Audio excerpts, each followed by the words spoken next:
Evening, guys. Welcome to another live stream. Hope you're all keeping well. All had a good week. Usual theme this week, guys, as you know, as normal, horror. Let's talk horror. So, if you want to discuss horror movies you've watched this week, favorite horror movies, favorite horror movie actors, indeed, any aspect of the horror genre, it's all just fire away. And if you want to ask me any questions, not just about horror, but me, me work as a writer, anything like that, within reason, of course, fire your questions and that. I'll be happy to answer as many as I can. So another Thursday night, Let's Talk Horror live stream. And before I start the stream, actually, guys, by the way, as usual, if there's any problems at all, either with the sound, with the visuals, please let me know, because I say this every week, but I just want to make 100% sure there's no hitches. Let me know if there's any problems with the sound or the visuals and that, because I wouldn't want to be waffling on and nobody hearing what I'm saying and that. All right then, guys. So before I get to the comments, I'd just like to show you a movie that I'm really excited to have picked up this week. I presume most of you guys haven't heard of this movie. It's from 1965, and it's a Spanish horror movie, but it's got an English soundtrack. I absolutely love this movie. I watched it first on Amazon Prime, and I fell in love with it. I thought to myself, I just got to get that for my collection. So initially, the first time I bought it was on this double movie DVD. That one there is Paul Naschy, The Hanging Woman, and this is as I say, it's a double one. And also it features the feature film what I'm going on about, The Sweet Sound of Death. But the picture quality, unfortunately, leaves a lot to be desired on this disc. But you can imagine how excited I was when I came across this the other day on Amazon. It's got its own DVD. That's its Spanish title, La Lamada. So I wasted no time in picking this up. So I'm gonna put this one now on eBay, because I wanted this movie in its own DVD and that, And I think the picture quality will be a lot better than that one, So I'm looking forward to revisiting this one. In case any of you guys aren't familiar with La Lamada or the sweet sound of that, it's basically about this courting couple. Starts off with they go to I won't reveal too much about it. They go to this graveyard and they make a pact that whoever dies first will come back as a ghost. And the girl, the chap's girlfriend, she boards this plane and it crashes. And we all think, you basically get the impression that she's dead, but then strange things happening to suggest to her boyfriend that she might still be alive. Oh, it's a great one, this, guys. It really is. That's a Spanish title, La Lamada. But if you like your 1960s black and white creepy supernatural thrillers, I'd highly advise you to get yourself a copy of this. I absolutely love this movie. I think it's a very, very underrated movie. So I'm really looking forward to revisiting this over the weekend. So there you go. That's a recommendation for me to start the night off, and that is a Spanish horror movie, La Lamada. A very, very creepy family this girl's got as well. The real weird. But this has got everything I like in a horror movie, and that no stupid teenagers, good story, sensible characters, and that. And it keeps you hooked right at the end. So there you go, guys. That's my recommendation, La Lamada. Okay, then. Got that out of the way. So we're going to move on to the comments now. And we'll see we've got in the room tonight. Just bear with me while I get all the comments up. And the first one is Robert's Online. You okay, Robert? I enjoy your last live stream. Wonderful talking to you about Old Hammer Classic. I enjoyed it as well. All the best. Oh, thanks very much, Robert. Thanks for turning up, mate. Always nice to see as many YouTubers as possibly can make it. Am I dead? Yes. Hey, Alan and everyone. You okay? Thanks for turning up. Nice to see you. To see you, nice. Jeff, see you. Jeff Joffrey, evening, Alan and all. You okay, Jeff, mate? Thanks for turning up. Always nice to see you. Hope you've had a good week and you've been watching some good, good movies. Kevin's here. Kevin William Wardle. Hi, Alan and everyone. You okay, Kev? I hope everyone is having a good week. Not too bad. Not too bad, thanks, Kev. I hope everybody, as you say, everybody else has had a good week in that, Right, we've got Brian's here. Brian Gilson. You okay, Brian? Thanks for turning up. Hi, Alan. How are you? I'm not too bad, thanks, Brian. Hope you are as well. Jeff Joffrey 2004 Dawn of the Dead remake was really good movie. I watched it again last week, really enjoyed it. Do you know what? I think I saw that a couple of years ago. Yeah, it's not a bad movie. Yeah, I don't remember too much about it. Again, of course, the original one. Oh, that's a few years since I saw that. But yeah, no, I'm glad you enjoyed that one, Jeff. Yeah, good stuff. Gina, hi, Alan, and everyone. You okay, Gina? It's always nice to see you every Thursday night. Yeah, hope you've had a good week and you've watched some good movies. Right, the Fazbear Brothers 2's here. Hi, Alan. Hope you're doing well. Can't wait for the stream. Oh, thanks very much. Yeah. I always look forward to doing me Thursday night live streams at 8. Yeah. So I'm going to be having another guest on next week. So, but it's going to be a different night. It's going to be a Tuesday because the guy can't make it. Unfortunately for Thursday. So we come to an arrangement, and that's it'll be next Tuesday at 8 o'clock. Yeah. I had Jordan on last week, of course, movie where I enjoyed talking to him, and he's got 2 great channels. Yeah. So. So it's great having some guests on. We've got an idiot in the room. Moderators, zap this idiot now. Bloody clown, bugger off. You stink. I can smell you from here, you stink.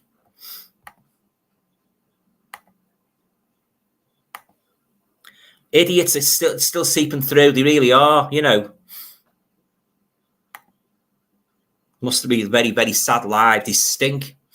Jeff Joffrey, nice polo shirt. And oh, thanks very much, Jeff. Yeah, I got it there the other week. Yeah, cheers, mate. Kevin's saying sound and pictures okay. Oh, that's good to hear, Kev. Yeah, cheers.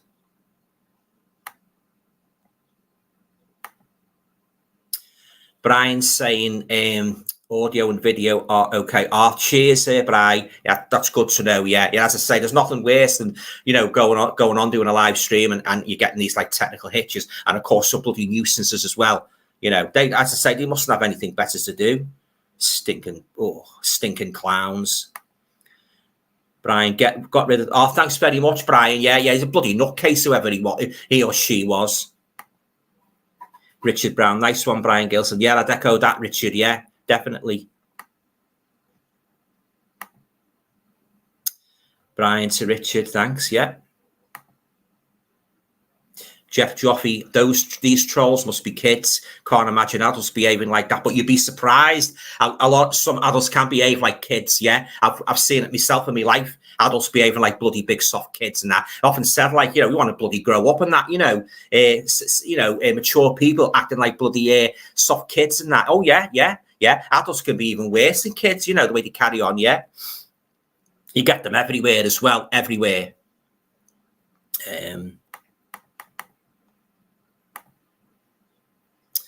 Right. Hang on. Sorry, guys. The comments. Oh, yeah. I must apologise, guys. If I miss anybody out while I'm going through the comments, it's not intentional. I assure you. It's just that they have a tendency to sort of like scroll upwards fast every now and then, and I've got to sort of like make sure I don't miss anybody out. So if I don't read your comments out, don't take it personally that I don't want to read your comments. I'm not that sort of person, and I don't like people to do that deliberately. Miss people comments out and that. But oh yeah. I must assure you, if I don't mention your comments, it doesn't mean that I've deliberately ignored you. It just means I'm trying to keep a track, and sometimes they slip through the net, Richard Brown, what about that real horror story, the missing Titanic sub? I know, yeah. I don't know the full story, Richard, but I caught a bit of it on the 6 o'clock news tonight. Yeah, it is quite a horror story. That is, they found debris, haven't they? Submarine, wasn't it? As I say, I don't know the full story. I just caught it on the news tonight. While we're on the subject of the Titanic, guys, have any of you guys got a favorite Titanic movie? I like A Night to Remember. That's a good one. I'm not too keen on that one. It was the Kate Winslet. That was more of a love story, but I liked A Night to Remember. I thought that was the best Titanic movie. Jeff Joffrey, all confirmed dead, sadly. Oh no. Oh, I'm sorry to hear that. Oh, isn't that awful? Yeah, as I say, I didn't know the full story. I just caught it on the news tonight. And very sorry to hear that. Richard Brown, what's a nightmare? Yeah, you can say that again. Yeah, it's awful that. Sharon Lawton, hi Alan, hope you are well. I'm not too bad, thanks Sharon. Hope you are as well. Hope you've been watching some good movies this week. Kevin is saying thanks Brian. Bye troll. Yeah, bye troll, and don't come back soon. Can't stand them bloody trolls. I hate them. Brian Gilson, Kevin William Wardle, thanks. Yeah, good work moderators. Am I dead yet? Says that would be so frightening in that sub. Those poor folk. I know. Yeah. Awful news. That absolutely dreadful. Yeah. Right. So in regards to movies this week, have any of you guys been watching any good horror movies? I've been watching apart from I've been watching the Inside Number 9. You know, the BBC series, and I've got them all on DVD. I've been watching a couple of them. Some have been a little bit hit and miss, you know, they're not all good. And that my favourite one so far is The Harrowing. That's like a kind of a nod to the that House of the Devil movie. That's a great one, that. The House of the Devil. I don't know if any of you guys have seen that one. It's very good, by a babysitter. You know, she goes to as an assignment to babysit with this family, very creepy family. I think that was you know, a good nod to House of the Devil. I've watched this one here. I've been getting all the Jean Rollin movies and that. And of all the ones I bought, this is the best one. The Living Dead Girl. It's very, very reminiscent of Hammer, you know, the Hammer movies, you know, because it's got like this girl, she's like a cannibal and she rises from the dead and that. And a friend takes her under her care and that. And what a friend does, she sort of like, she lays men back to this, like, it's got a big Gothic castle and that, like, very reminiscent of the Hammer structures, you know, in the Christopher Lee Dracula movies. And she lays these people back, you know, for a mate to feast on and that. Quite gory in parts. I'd highly recommend this. This is the best Jean Rollin movie I've seen, actually, guys. All the others I didn't care for at all, yeah. So if you're going to get a Jean Rollin movie, make sure you get The Living Dead Girl. Thoroughly enjoyed it, yeah. Beautiful colour as well. So there's another recommendation for you. Right, back to the comments. Jeff's saying, Alan, can you recommend a good TV anthology horror series made in the last 10 years? I wasn't a fan of American Horror Story. No, I wasn't too keen on that myself. It started off good, but it went downhill. You know, I thought it dragged on a little bit. Good TV anthology series in the last 10 years. Well, Inside Number 9 is pretty good. It's got some pretty good episodes, and it's also got a couple of turkeys. So, you know, be warned, you might get a few turkeys and that. I'm trying to think now. There hasn't really been any that springs to mind. All the anthology movies for me have been like the late 80s, 70s, you know, Tales from the Crypt, the one with the puppets in, the Hammer House of Horror from 1980, of course, Roald Dahl, Tales of the Unexpected. They were quite good. Brian Clemence's Thriller from the 1970s. But in the last 10 years, I'm trying to, I can't really think of any, to be honest. I haven't seen that Black Mirror. I believe that's quite good. I haven't seen that. And what's that other one? There's another one as well, similar to Black Mirror. I can't think of it, but I haven't seen any there. But yeah, a good TV anthology horror series made in the last 10 years. No, I can't really think of any other than the ones, you know, the ones I've mentioned, Jeff.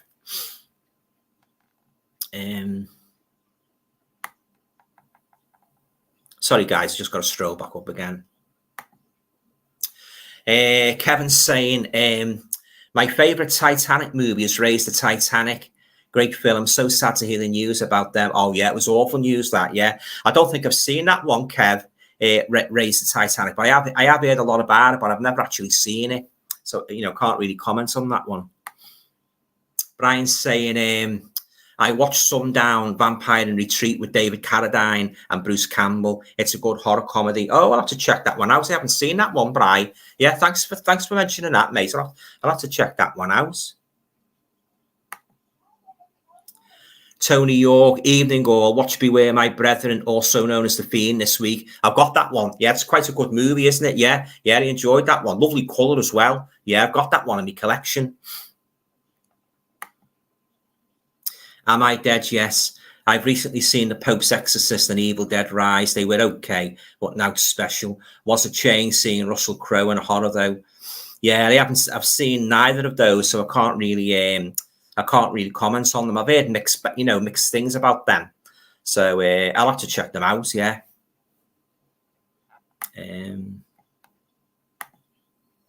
Richard Brown saying Patrick McGee. Oh yeah, I love Patrick McGee. Yeah, he was in Beware My Brethren. Yeah, he got a very deep voice, deep sinister voice, hasn't he? All you give us is slop, slop, slop. That's what he said, is slop, slop, slop in that segment in Tales from the Crypt where the blind man's home and that, and you got this bloody bully of a sergeant major taking charge with his Alsatian dog.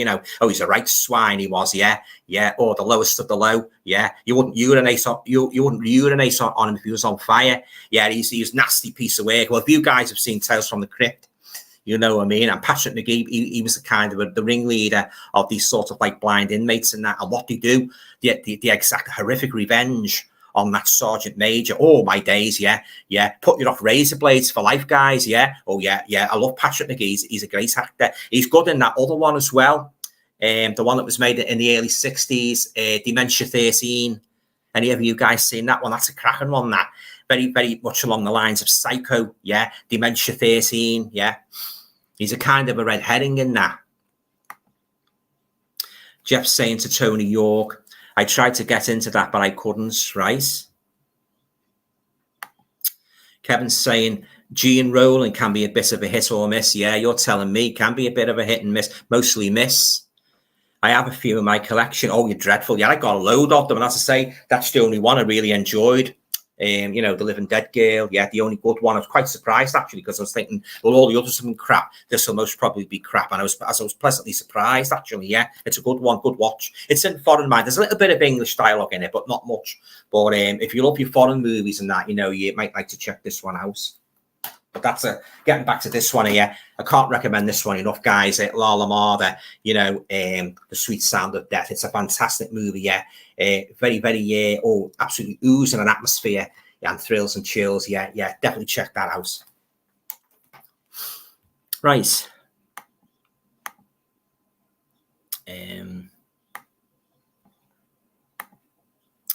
Am I Dead Yet? Says to Jeff, Creep Show TV series. I bought all of them and I didn't like them. No, I did not like them at all. I thought that was a huge, huge missed opportunity. Those Creep Show TV series. The stories were absolute drivel. They really were, guys. You know what I mean? Like the packaging was beautiful, lovely slipcovers and that. And another sad case of promising so much but delivering so little. Yeah. So I flogged them all on eBay. Yeah. So I was quite annoyed actually, because I was really looking forward to watching them. I'll tell you what's not a bad little TV series, but there is be warned again, there's a few turkeys in them.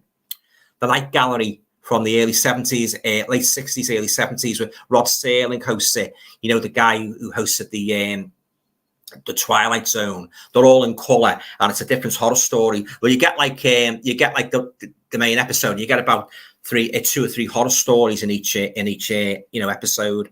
So if any of you guys haven't checked that out, you might like to give that a go. I've got all 3 series now, but as I say, they are a bit of a hit and miss. So don't expect every single episode to be good. Very, very rarely you get a horror anthology series, guys, where every single episode is good. One that came very, very close, well, 2 actually.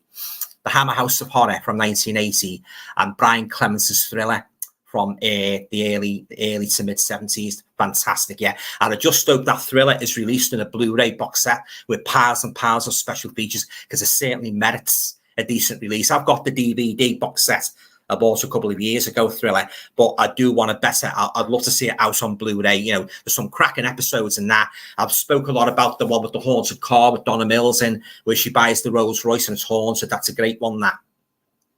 And the one with John Carson in, where there's it's kind of like supernatural, like he whistles the tune, Greensleeves, and that. It's sort of like it involves like murder and that. That's a good one, yeah.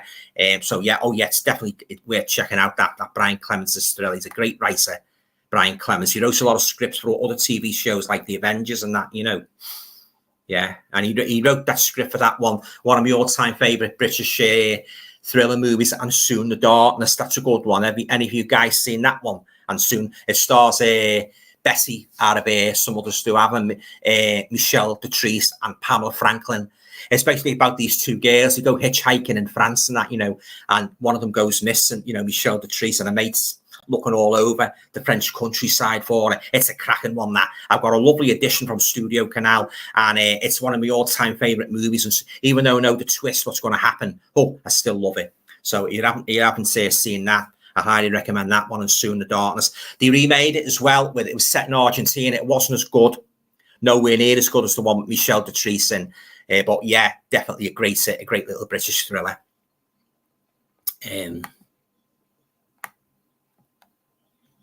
Sorry, guys, the comments are going a bit weird again. Right, Tony York saying it was a bit patchy, but overall enjoyable, right? Richard Brown, Utopia was quite a good sci-fi horror series. I'm not really into sci-fi. As I said before, the only sci-fi I like really is Alien, 1979. I like The Damned, the Children of the Damned, they're good.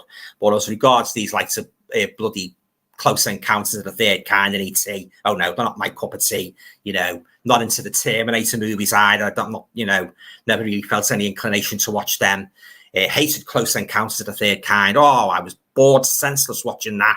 And even more bored was bloody 2001: A Space Odyssey. Oh my days, that was a real bore fest. My mum told me about that. She went to see it many years ago on a cinema. You know, a workmate dragged her along to see it, and she was bored out of her mind. She was glad when it ended. I don't know how anybody can like that 2001: A Space Odyssey. I watched a bit of it on telly. I said, well, I know what you mean. Off switch right away. One of the most boring movies. I think I mentioned that, guys, in the it's one of my 20 most boring non-horror movies. I mentioned that bloody year 2001: A Space Odyssey. It's a load of blooming rubbish. So overrated and a real bore fest if ever there was one.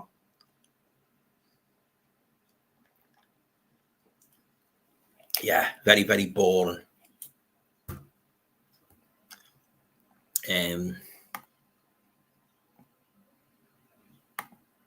Right, Brian's saying, I've heard Del Toro's Cabinets of I was saying Cabinets of Dr. Caligari. Then is anything beating with Cabinets? You think that the Cabinets of Dr. Caligari? No, the Cabinets of Curiosities is a really good anthology series. I haven't seen that one. I'll have to check that out. Jeff's saying, thanks, Richard. I will check that one out. Yeah. Sorry, guys, the comments have jumped again. Absolute pain in the posterior, this. Dr. Impossible's here. You okay, Doctor? Thanks for turning up. Always nice to see you. Well, I'm with the relatives of those that perished in the Titanic. Yeah, awful news. Very sad news. Leave this ship alone. It's a mass grave. Billionaire tourism evening. You okay, Doctor? Yeah. Awful news, that. Yeah, very, very sad, yeah. Am I dead? Yes. Not sure. Coming to think about it, I only seen one episode of The Dollhouse. Right? I tell you, another series I'd love to see get a proper, even a DVD official release. Journey to the Unknown. I've spoke about this before. It was a Hammer series, like Hammer House of Horror. First screened, I think it was around about 1969. I always remember that creepy opening scene with the fairground. So if there's any Blu-ray executives watching, you know, boutique labels, I'd love to see that Journey to the Unknown release. It's great. Got some good names as well, you know, Dennis Waterman, Carol Lindley and that, you know, yeah. Stellar stars there. Walk on, always believe. You okay? Thanks for stopping by. Watcher Alan, I hope you're well. I'm not too bad, thanks. I'm not too bad. This weather's taking the right mick. It's making me tired, miserable, and flaring up my nerve damage. Bring on the cooler weather. Here, bring on the cooler weather. With a nice soft breeze. Exactly, yeah. What I don't like about it, I won't go on too much about it, guys. I don't want to bore your senses if you like the hot weather.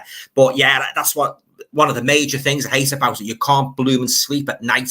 You know, turning one way and another and that, you know, and these bloody radio presenters don't even get me started on them. They were at it again today. Oh, I love the sun. Oh, beautiful day. They would end in every sentence with the sun, in the sunshine. Flipping heck, talk about walking on sunshine. They need to get a blooming life. So many of these bloody clowns around these days, you know, they don't have to put bloody circus suits on either, stick a red nose on. They look bloody clowns by nature. That's it now. I've had me rants. Be a clown, be a clown. Walk on, always believe. Also, have you received the book? I haven't received them yet. No, I don't know what's happened. I think I give up on them. Jeff Joffrey, Edward, love Hammer House of Horror and Hammer House of Mystery and Suspense. I loved Hammer House of Horror, but I did not like Hammer House of Mystery and Suspense. No, not one single episode in that I can say I really enjoyed. Yeah, missed opportunity. They would have been better off doing another series of the Hammer House of Horror, in my opinion. You know, I believe that was actually on the cards at one point. I don't know what happened, but it fell through. So he decided to do the Hammer House of Mystery and Suspense. So yeah, pity that.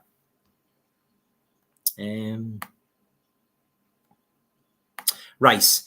Kevin is saying, has anyone seen Ghost Ship with George Kennedy? Always fancied it. I've got that one in my collection. Yeah, I love Ghost Ship. It's great. Yeah. A ship from years ago that was manned by Germans in the Second World War. It's great, that. I won't divulge too much about it in case anybody hasn't seen it, but oh yeah, it's a good one, Kev. Yeah, I'd highly recommend that one. Jeff is saying Patrick McGee, he was excellent in Asylum. He certainly was. Yeah, he's a great actor, Patrick McGee. Yeah, I believe he was in one of the episodes of Brian Clemence's Thriller as well. Yeah, I think he was he experimenting in this hotel on captive guests? I'm sure it was the hotel segment where he was experimenting, or he was helping a doctor experiment on them. Yeah. Oh, he's a great actor. And that voice.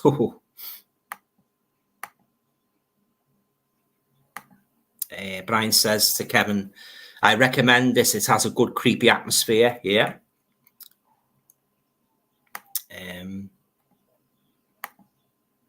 Sharon Lawton says, in my opinion, Twins of Evil and Vampire Circus are two of the most underrated Hammer films. What do you think? And I love both of them. I've got them in my collection. Yeah, you've got good taste there, Sharon. Twins of Evil's fantastic.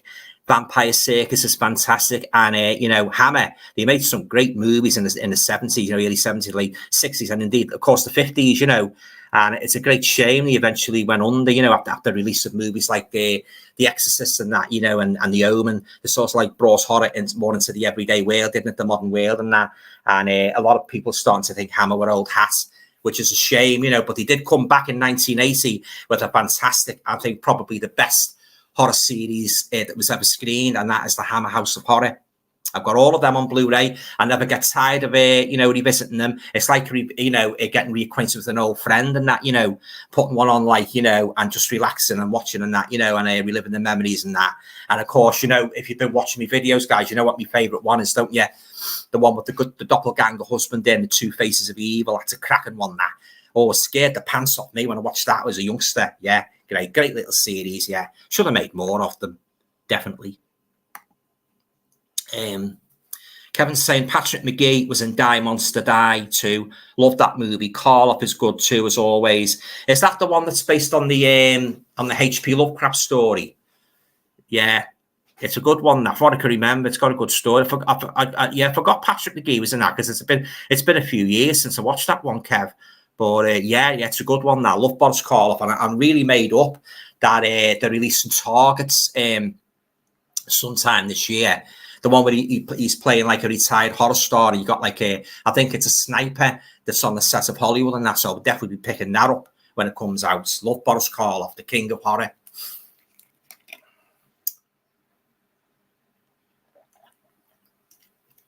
Yeah, made many fine films, and I believe they're releasing a box set of his Mr. Wong movies, where he played the Chinese detective. Yeah, I must admit, I'm not really a big fan of them. I do prefer him in the horror roles and that. Yeah, I actually recently picked up a Boris Karloff movie called Bedlam, where he's in charge of this insane. It was actually an insane asylum called Bedlam, and from what I can remember, he's a right swine in it. Yeah, so I've got it on a double movie with another Ghost Ship movie, The Ghost Ship, which I've never heard of. So I'm looking forward to checking those out. Yeah, so I got that in a week.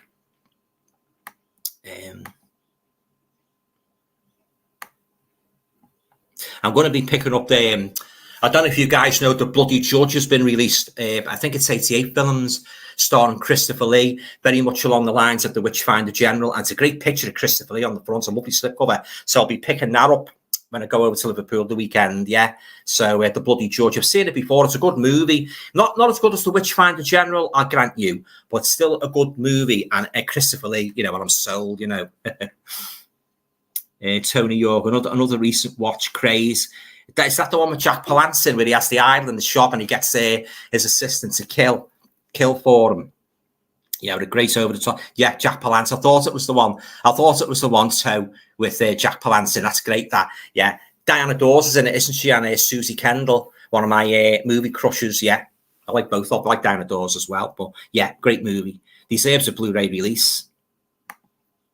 Richard Brown, Fascination by Jean Rollin is a good vampire film. Do you know what, Richard? That's the only Jean Rollin movie I couldn't get my hands on, because every one I've seen so far online has been, being offered at a very, very exorbitant price, very dear. So I thought to myself, there's no way I'm paying bloody 50 60 quid, even more for a Jean Rollin movie I might not like. Yeah. So, so that's the only one I couldn't get when I had a Jean Rollin spending spree, if you will. That was the only one I couldn't get, Fascination. But maybe, you never know, might come down in price. Somebody might sell a copy on eBay, so I'll keep my eyes open. But I'm not. I know you said it's a good one, but I suppose it's all a matter of taste, really, isn't it? One man's meat is another man's poison. But I'll definitely check it out if it comes down in price. Richard says, Craze is brilliant, atmospheric film. Indeed it is, yeah. I'd certainly second that, Richard. Kevin says, I love Craze. After Alan's recommendation, really good movie. Jack Palance is good. He's great in it, isn't he, Kev? Yeah. Yeah. Oh, it's a fantastic movie, that, Craze, yeah. I'll actually revisit that soon, yeah, because it's a while since I last watched it. Yeah. They don't make them like that anymore, do they? All blooming teenagers now in the woods, same old formulaic tropes. Am I Dead? Yes, says to Jeff Joffe. Not an anthology, more documentary, but you have Eli Roth's History of Horror. I've heard of that. I've heard of that one. The 4 parts are exploring different genres of horror. That's the one where all strange things happened, isn't it, on sets like The Exorcist, The Omen, Poltergeist. Yeah, I've seen that advertised. Yeah, it sounds interesting, that. Richard Brown says Masters of Horror had some good episode. Wasn't a bad series, Masters of Horror, yeah. Although again, there was some turkeys in that as well, you know. Yeah, I like the one. My favourite one in that one was the H.P. Lovecraft one, where the rats in the house, like it's like a Brown Jenkin, the rat's called. Yeah, that's a good one. That and he's sort of like he lodges in the house and that. There's this. Girl staying with a baby and that newborn baby and that. You got this like rat monster called Brown Jenkin. It's like a hybrid and that. That's a good one. Yeah, it's called The Dreams in the Witch House. Yeah, that's what it's called. It's one of H.P. Lovecraft's most terrifying stories. The hybrid, that Brown Jenkin and the witch as well. What's the name of the witch? Is it Casa? Oh, what's the name of the witch on the tip of my tongue? Not Cassandra, something like that. I can't think of the witch's name, but that's my favourite Masters of Horror episode. Yeah, I like the story as well, the original Lovecraft story. Jeff Joffe, thanks to Am I Dead? Yes. Kevin's saying Boris Karloff's Thriller is good too. The Cheaters is an awesome story. I did have Thriller, but again, there was I hate to say this because I love Boris Karloff and I love them introducing each episode, but there was quite a few in that I didn't like. You know, I did want to like them in that. You know, I let it go. You know, but you never know if they release it on Blu-ray with loads of features. I just might give it another go, but at the moment, not long I haven't got rid of it. I don't feel any inclination, to revisit it. One of my favorite segments from that was the Pigeons from Hell. That was quite a good one, yeah. But there was a hell of a lot of turkeys in it. More turkeys in that than there was in the Twilight Zone. Which is very, very disappointing. Yeah, we're just one of those things, isn't it?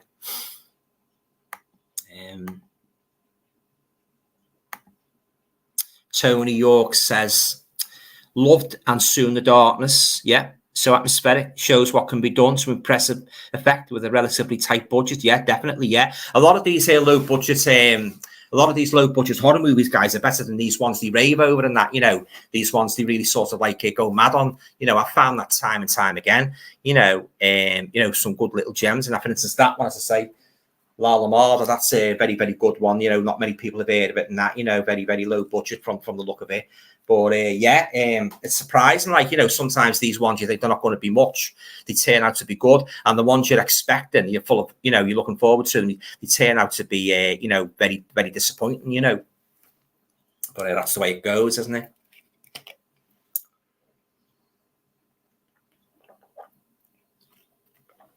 But yeah. So I'm looking forward to picking up the Bloody Judge at the weekend. Yeah, I was looking at that other new one as well that's come out. Any of you guys heard of a movie called Tentacles about a giant? I think it's a giant octopus.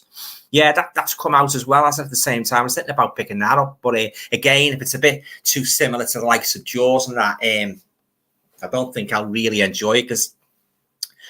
Regarding Jaws, I like the first Jaws movie, but after that, I thought the sequels left a lot to be desired. They were sort of like rehashing the shark story again and again and again to a most boring formulaic extent, in my opinion.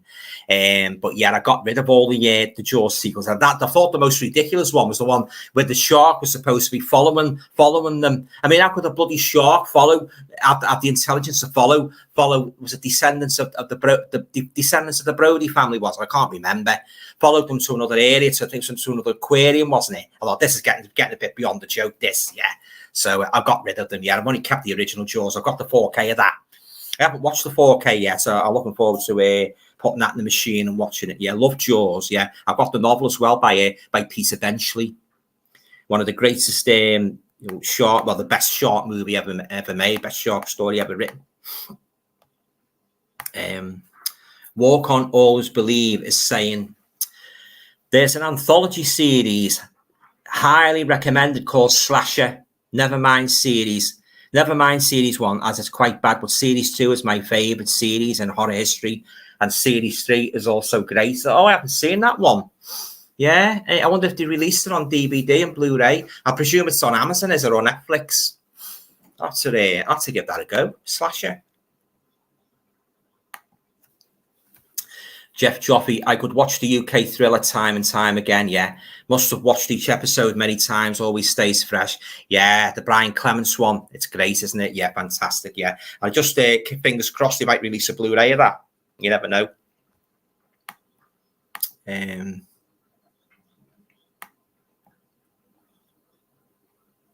Right. Walk On Always Believe says, I received a few moving pictures today. 1 VHS, 1 Laserdisc, 2 BDs, and 7 Blu-rays. Oh, like Christmas Day for you.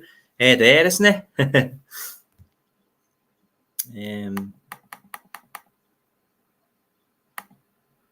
Sharon Lawton says, Ghost Story, A Circle of Fear is a great mini horror and ghost story series, a bit hit and miss. Yeah, I had that. It was a bit hit and miss, yeah. But mostly good. It's 1972-73 worth of what. Yeah, I had that one, Sharon. Yeah, unfortunately, there was more for me, in my opinion. There was more misses than it. There was more misses than hits. So flogged on eBay. Yeah, but yeah, I know the one you mean. Yeah. Am I dead? Yes. 2001: A Space Odyssey, I think, only got the attention because it was groundbreaking. Yeah, one of the most boring movies I've ever watched.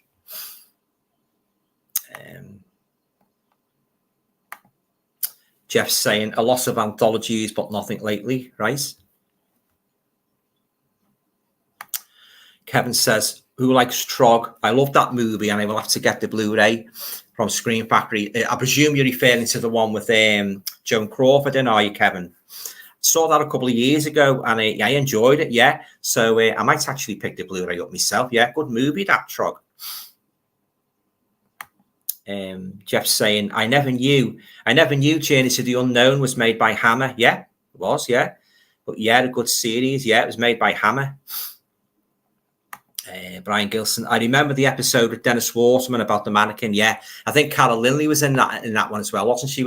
She also She's also made quite a few good horror movies and that. Made some good guest appearances and that. You know, I loved her in The Shuttered Room with Oliver Reed. I spoke about that movie on my channel quite a few times. Yeah, another highly underrated movie, The Shuttered Room. Yeah, based on a story by H.P. Lovecraft, I do believe.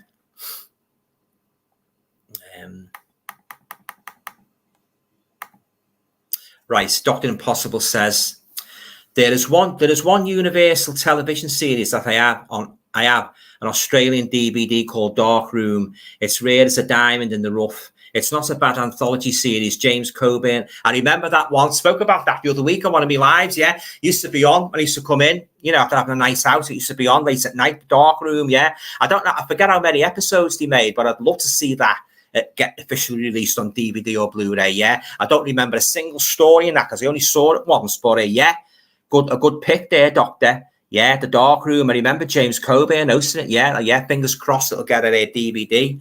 You know, official DVD or Blu-ray release one day.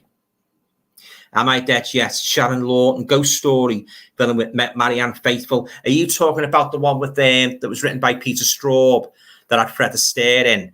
Yeah, I wasn't too keen on that one, although I did like the snowy atmosphere. Brian Gilson, my nephew is asking if he can become a moderator again. His name is Fadbit. As long as he's a good moderator, and he's quick in that. He's quick on the draw. Yeah, I've got no objection to making him a moderator.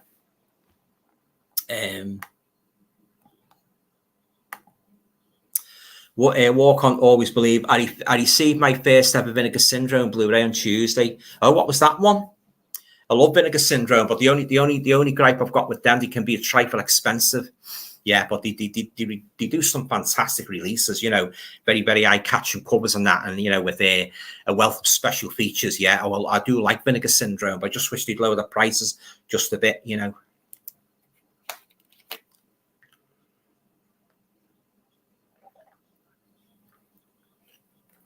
Yeah.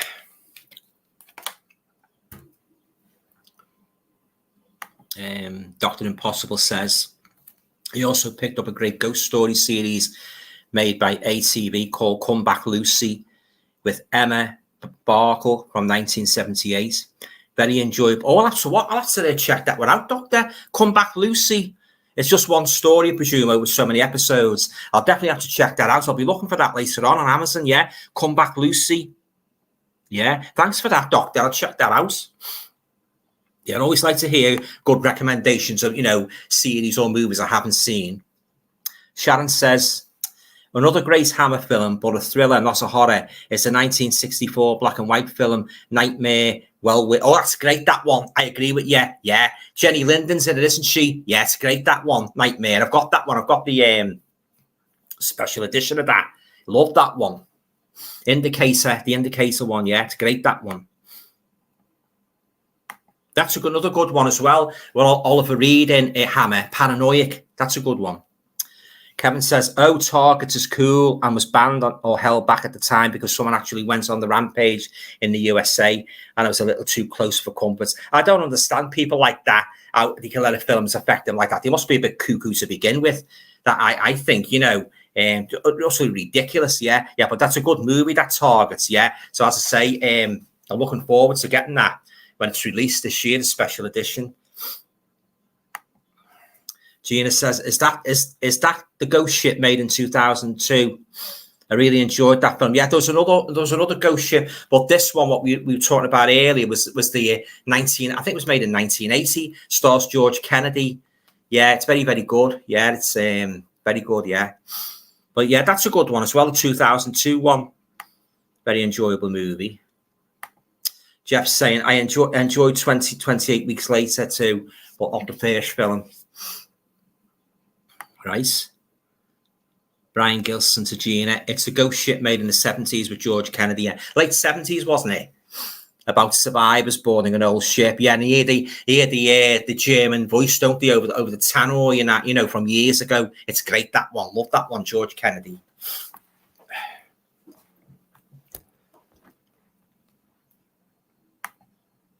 Kevin says 88 Films is coming up as one of the best label studios at the moment. They certainly are, yeah, definitely.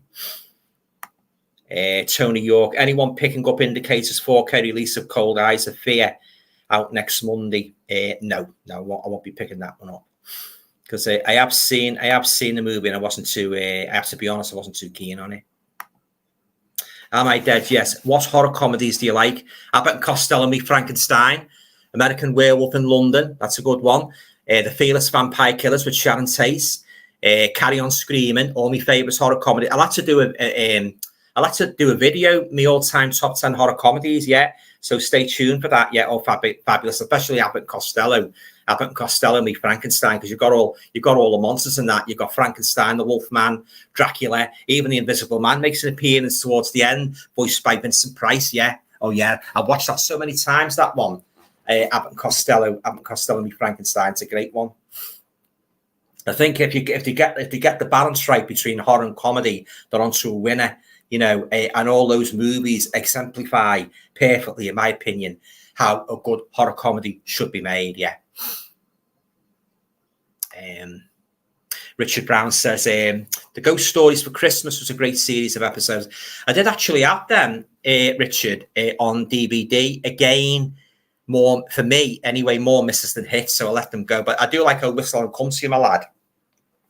I think that was my favourite one, based on the M.R. James ghost story, where he finds the whistle on the beach, the old flute, takes it back to the hotel, doesn't he?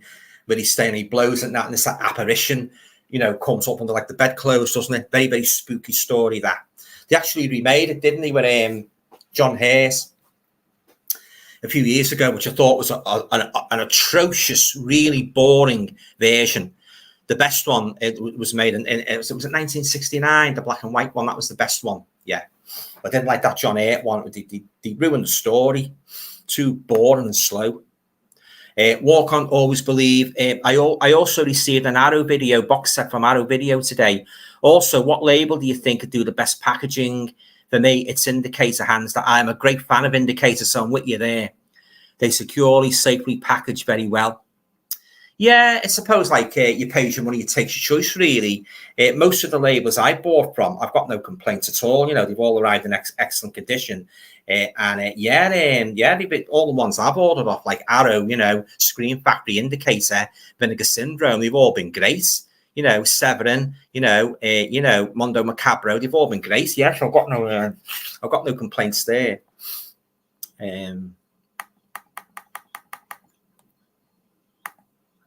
Gina's saying to Brian, thanks, I like that film too, right?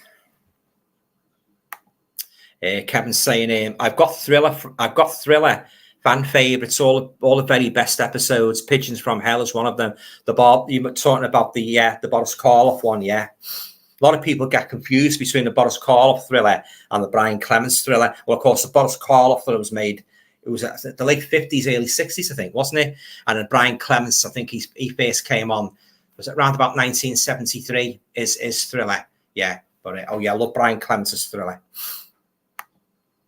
Gina Walpole, The Witch in Dreams and the Witch Houses. That's the one. Keziah Mason, isn't it? That's it. That's the name I was thinking of, Gina. Thanks for that. Yeah, it was on the tip of my tongue. Yeah. And the fella that's staying in the guest house, the main protagonist, he's sort of like, he's into all the sorts of like scientific, like to do with dimensions, isn't he? You know, the room's sort of like the way it's built and that. It's sort of like the angles and that. They sort of relate to this other dimension, don't they? From which the high becomes Brown Jenkin, which was actually actually Keziah's familiar. You know, you guys know, if you know anything about witches, you know a lot of them have what they call familiars. You know, like an animal of that. You know, and that's the name of the witch. Yeah, Keziah. Thanks for that.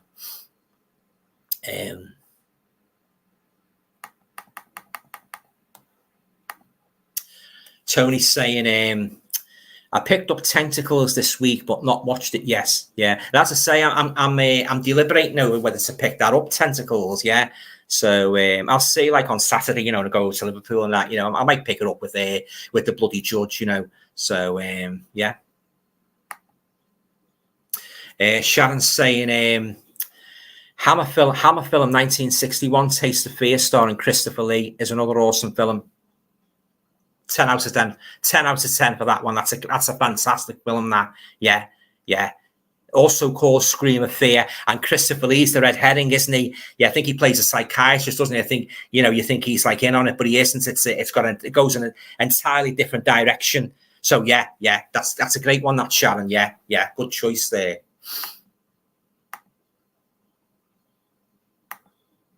Richard's saying, aren't there rumours of a Jaws? Oh, I hope not.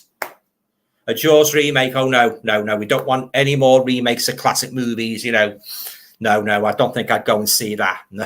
I hope it's not true.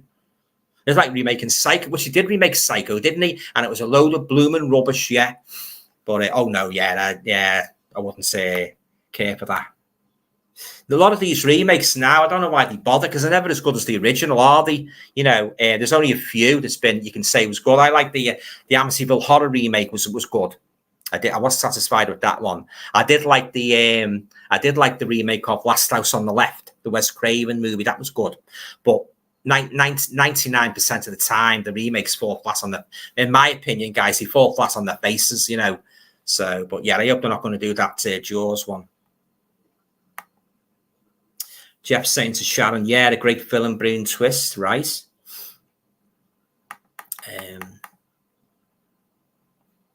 Any of you guys seen that new comedy Dracula movie, Renfield, with Nicolas Cage? Yeah, I'm contemplating giving it a go, but I don't think I'd pay $14.99 for the Blu-ray. I think I might rent it on Amazon Prime just to be sure, because I don't like a lot of comedy in my horror movies. I only like comedy when it's done well, when it balances well with the horror elements. Otherwise, count me out when it comes to putting a lot of comedy. That's what ruined the Freddy Krueger. I've said this before, guys. I've got to say it again. It has to be said. That's precisely what ruined the Freddy Krueger movies after Dream Warriors. They put far too much bloody humour in those movies, and I didn't like it. Once you started coming out with bloody wisecracks and that, I thought, this has got to get beyond the blooming joke, this, he started off a real creepy, horrific character, very, very, very difficult to kill, coming in the dreams and that. Once he started making them like a bloody stand-up comedian, I lost interest, I tell you. Yeah, so don't like too much comedy in my horror movies. Some of it's done very badly as well, let me tell you. Kevin says, yeah, Tentacles is an Italian-made bit of cheesiness. A bit hit or miss by all accounts, yeah. I tell you what, I did watch, guys, in the week. 2 DVDs I bought. If you watched me last pickup, you must probably know the ones I'm talking about. Ape versus the Monster and Ape versus Mega Ape, and they were both a load of utter tosh. Nowhere near as good as King Kong. You didn't see much of the gorilla. You didn't see much of the monster. It was just ridiculous. Two real cheese fests from start to finish. So I'll be flogging them on eBay. But thing with eBay, it's very, very, it doesn't seem as easy to sell DVDs as it does Blu-rays. Have you found that, guys? Do you think it's harder to sell DVDs than it is Blu-rays? Well, I'll throw them on anyway. And if I can't sell them, I'll most probably end up giving them away to charity shop or something. But yeah, awful. 2 8 movies. They were terrible. There's only one 8 movie for me, and that's the original King Kong from the 30s. That's the number 1 8 movie for me. I like Mighty Joe Young as well. That was a good one. I don't mind the Planet of the Apes, but I do. My favorite simian movie is without a doubt King Kong. Absolute classic. There's the part where he's on the Empire State Building, all the planes are firing at him. It's got a very, very, very sad ending. And I like the closing line as well, also by Carl Denham. Where they say Busey killed the beast. Are all gathered around the dead form of the gorilla, and he says something along the lines of, "No, it wasn't Busey. No, it wasn't the plane." That was it. No, it wasn't the planes that got him. It was Busey that killed the beast. Yeah, I thought that was a cracking line. A great way to end that movie. Yeah, Busey killed the beast. Yeah, I love King Kong. Am I dead? Yes.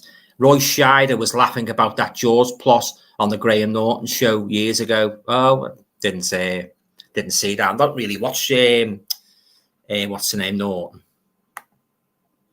Brian Gilson to Gina. I love the 2002 Ghost Ship film too. I recommend an Australian horror film called Blood Vessel. I haven't seen that one, Brian.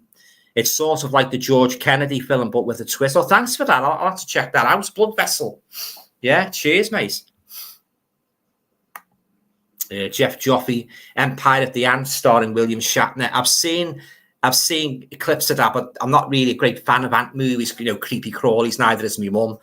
So I don't think I'll be. I don't think I'll be buying that one.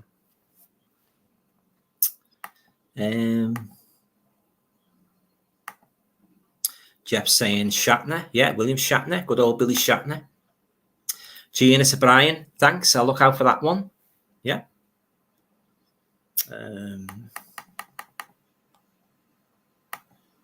Kevin's saying Jaws cannot be remade. Here, it cannot be remade. It must not be remade. Leave it as it is. What's the point? The original one is pit. I know. What is the bloody point of remaking a classic? They're going to make a mess of it. I'll lay you a pound to a penny. They'll ruin the story. They'll even put stupid bloody comedy in. Maybe even make it woke. Oh, perish the thought.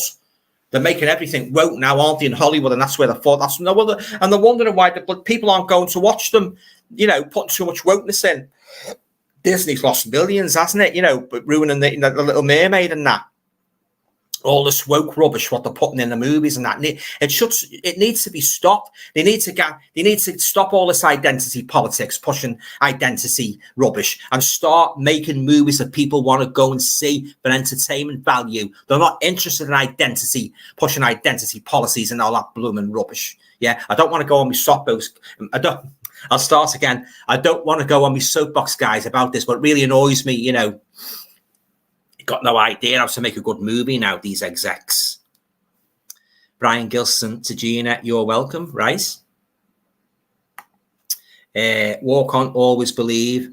I have Slasher Series 1, 2, and 3 in a Blu-ray box set I got from Amazon last year for around £19.99. Just need to get Series 4, right? So I'll have to check that out, that Slasher Series. Thanks for recommending that. Sharon says, Alan, what is your opinion of I, Monster with Christopher Lee and Peter Cushing? I loved it. I loved it as well. It's a great spin on the Dr. Jekyll and Mr. Hyde story, isn't it, Sharon? Yeah, I love it. Yeah, I've watched it many times. Yeah, Peter Cushing, Christopher Lee, both on the money in their respective roles. The only thing he done with that, they changed the name, didn't he? I don't know why they did that. Whereas it was Jekyll and Hyde in the original Robert Louis Stevens, and he changed it to Marlon Blake, didn't he? For some reason. Yeah. So, I love that movie. Yeah, especially where he's in the park and he thinks he's okay, and he looks at his hand and he starts changing again. That looks down at his hand. Oh yeah, and he starts running through the park, doesn't he? Christopher Lee. I love I, Monster. It's great. Yeah, I've got the indicator one of that. Love it. Dr. Impossible. Psycho was remade by Gus Van Sant with the blessing of Universal on the Hitchcock estate. Jaws won't be remade until Spielberg dies, right? Yeah, they should never have touched Psycho and made the right mess of that. They really did. Anthony Perkins is the only one that can play Norman Bates in my book. Kevin says, has anyone seen the movie It? I think it's called with Roddy McDowall. It's a good one, that. From the mid-60s, yeah, he this idol, doesn't he? He takes control of this. He works in a museum, from what I can remember, and he gets control of this stone idol, this golem, and he starts getting it to murder people and that. He hates and that. That's a good one. That I got that one. I spoke about The Shuttered Room before, Kev. I got that on a double disc with The Shuttered Room. Yeah, both great movies. I've watched many times and I love them. That is how horror should be made. I've said this over and over again. Good story, good characters, interesting plot that keeps you hooked right to the end. Never mind all these cheesy special effects, what they're doing now, and these jump scares. You don't need a jump scare to make a darn good movie. That's what I say. They're okay if they're done well, but 99.9% of the time, jump scares are done very, very badly and very, very cornily, in my opinion. You get fed up with them in the end, you know what's going to happen in that. For instance, you might see the noise downstairs. They never put the bloody lights on. They go downstairs. They hear a noise. What is it? Is it a dog or cat? They breathe a sigh of relief. And next to it, there's a hand clapped on the shoulder and it jumped out this. It's all formulaic, guys. It really is. I like story. Yeah, definitely. If you haven't got a good story, if you haven't got good characters, the movie bombs, in my opinion. That's what I was taught. That's the strength of those Brian Clemence's thrillers, and Roald Dahl, all them. Twilight Zone, he had good stories and he had good characters, and many of which had interesting premises, and even had like a moral at the end. Some of them, if you really analyse the story, they had a good moral meaning to a lot of those old horror TV series, yeah. But story comes first for me. If you haven't got a good story, it just doesn't work. Richard, anybody seen The Projected Man? No, haven't seen it. Is that a sci-fi one, is it, Richard? Robert Turner. Remember I asked you about Dominique from 1979? Yeah. It's on YouTube. It's a bit predictable, but a few good jump scares. Dominique. I'll have to check that out, Robert. Yeah, I haven't seen that one. Thanks for that, mate. Hang on, sorry guys, the comments have just jumped a bit there. Roberts is saying, hi, any good recommendations as far as Ingrid Pitt? I love her, love to know more about her and movies. What's happened with her? Boom. She passed away a few years ago, Ingrid Pitt. Countess Dracula was one, although that's not one of my favourites, Ingrid Pitt's. She was in The Vampire Lovers, wasn't she? She was in that. She's been in an episode of Thriller. She's been in War Film. I think she was in Where Eagles Dare with Clint Eastwood and Richard Burton. Yeah. I love Ingrid Pitt. Yeah, I love her in that segment as well in The House of Drip Blood, where she plays the girl, the wife or girlfriend of John Pierce, with a horror star, and he buy this cloak. I've spoke about it before. If you've seen The House of Drip Blood, you know the segments. I mean, buy this vampire cloak and turns them, to cut a long story short, turns them into vampires. Yeah, but very, very, very, very attractive woman as well. Yeah, very nice person as well by all accounts. Yeah.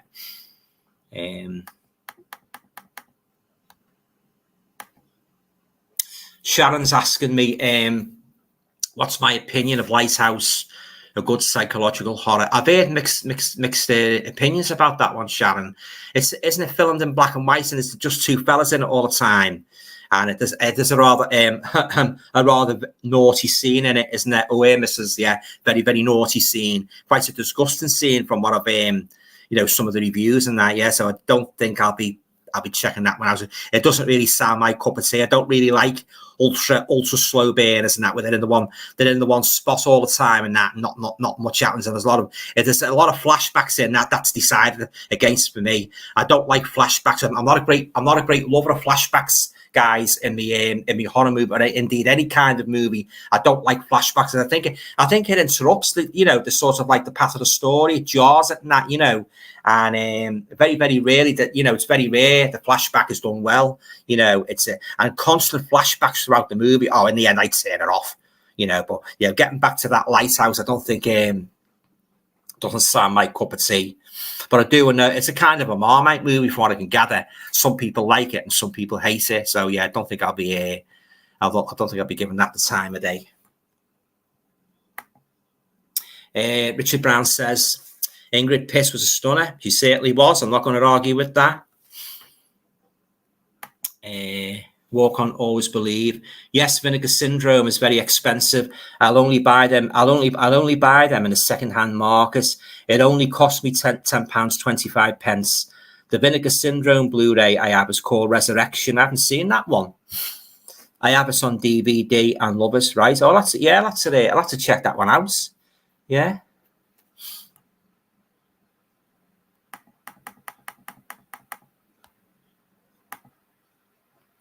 Jeff Joffe is asking me, Alan, have you seen Rock Hudson in Embryo 1976? Embryo, now that rings a bell. That I've got a box set there, one with a very, very similar title, where the girl she goes into space and she gets impregnated. Is that the one you mean? It's ages since I watched it. I've got the indicator set of 4 movies, and there's one.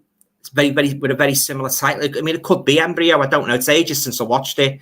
I don't remember too much about it. If that's the one you mean, although I do like Rock Hudson. Brian says to Richard online, Countess Dracula and the House of Drip Blood is really good. Ingrid Pitt films, yeah, love the House of Drip Blood. The segments in that.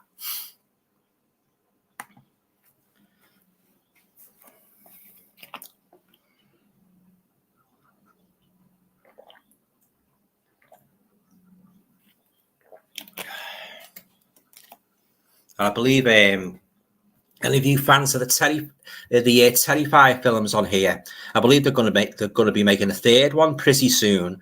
So that should be interesting. Yeah. So yeah, I think we've got a new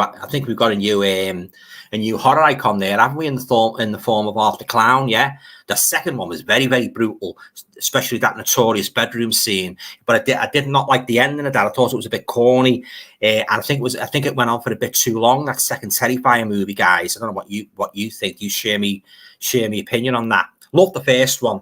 Can't understand why anybody didn't like the first one. It was well paced out. He was more creepy in that because you didn't really know much about him, you know. But the second one I thought was a bit of a missed opportunity. Although I've got a lovely 4K of it, you know, which I'm going to be rewatching again very soon. But it did have its faults, that movie. You know, there was some gripes I had about that. Didn't like the Sesame Street. I didn't like the Sesame Street scenario either. I mean, what the hell was going on there? You know, the battle scene was drawn out. The confrontation at the end was a bit ridiculous, but it could have been a much better movie, in my opinion. Yeah, but as I say, I've got the 4K of it now, so I'll be giving it another watch pretty soon. It'll be interesting to see what the third one, how that pans out in regards to the further exploits of Art the Clown. Miserable Old Git says, "Hi Alan, guys, all okay? This heat is doing my head." And you took the words right out of my mouth. Yeah, it's doing my bloody head. And I'm not going to go on too much about it because I know there are people that love the sun. I don't like the sun. You know, you don't like the sun. A lot of people don't like the sun. A fact that a lot of these radio presenters don't seem to understand. You know, they go on every day about, oh, it's going to be sunny today. It's going to be sunny today. Or, you know, bring on the sun. Bring off the sun. Roll on awesome. That's what I say. Leave it at that. Right. I'm getting a headache of just thinking about the bloody sun.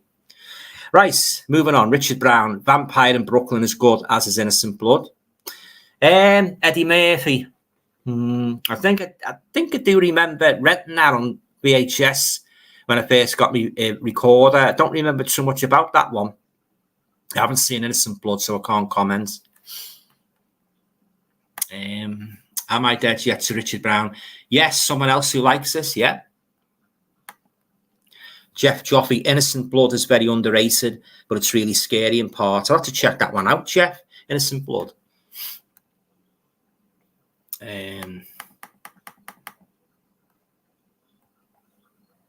Right. Brian's saying to Richard Brown and Gina Walpole, great vampire films, yeah. Dr. Impossible. I'll leave you, Alan, with one more creepy recommendation. Patty Duke made a film for Universal called You Like My Mother. Kin-solving family has a hidden secret. I haven't seen that one. Patty Duke. I like Patty Duke. I'll check that one out. Thanks for that. Yeah. So you're whizzing off now, are you? Yeah. All right then. Well, hope you have a good weekend. You know, and if you're going Blu-ray hunting or DVD hunting, I hope you manage to pick up some bargains. So yeah, I'll check that one out. Yeah. Thanks for that, Doctor. Yeah, I do like Patty Duke. I think she's a very good actress. Right, Miserable Old Git. Anybody seen the film Renfield? New Jaws remake. New Jaws. Oh, I presume you mean Jaws, do you? They're actually going to go through with this remake of Jaws, are they? Well, I don't think I'll be watching it. I might give that Renfield a go. I might rent it out, but I don't like the idea of them making Dracula funny. In the Bram Stoker novel, Dracula was a bloodthirsty monster, you know. And a lot of the movies you know, you've had Dracula in I'm talking about old movies and, you know, more modern movies. They made the fatal mistake of making Dracula too much of a lover boy when he was in fact a bloodthirsty. As I just said, he was a bloodthirsty monster in Bram Stoker's novel. There's nothing really romantic about him. It was just a monster in a cloak, you know, supernatural monster that the more blood he drank, the younger he got. So these ones, you know, the likes of, you know, True Blood and Twilight, where you make vampires like poster boys and that and sexy. I think that's a very, very grave, if you'll pardon the pun, a very grave mistake. Yeah. So I like me Dracula to be like Christopher Lee. I know he did have a couple of like erotic moments, but for the most part, he was a demonic, snarling, red-eyed monster, and that's what I loved about him. You know, one of the many things I loved about Christopher Lee when he played the Count. Yeah. But this Renfield, I know a lot of people say it's quite gory in parts, Brian, but yeah, as I say, I might rent it out on Amazon Prime. You know, if I like it, You know, I'll most probably add it to my collection, but I'm going to reserve my judgments until I actually see it, you know, for myself and that. And of course, I might be pleasantly surprised. Who knows? Yeah. Right, just get down to the comments, guys. Just Sharon Lawton is saying, have you seen Eden Lake? It's a great British film, but it's very, very violent and very, very brutal and very, very close to home. Yeah. Oh, and that ending. Oh, God, what a downbeat ending. Oh, yeah, it's a very, very horrifying movie, that Eden Lake. Yeah, very, very realistic. That's what makes it all the more disturbing. Yeah, got a very, very notorious reputation. But, yeah, it's a real good one, that Eden Lake. Yeah. Yeah, violent movie, Eden Lake, yeah. Miserable Old Git says, Renfield, I wouldn't worry, it would be a one-time watch, yeah. Well, if it's anything what I think it is, it will be a one-time watch. Maybe even a half-time watch if I don't like it. About halfway through the movie, I'll be switching off.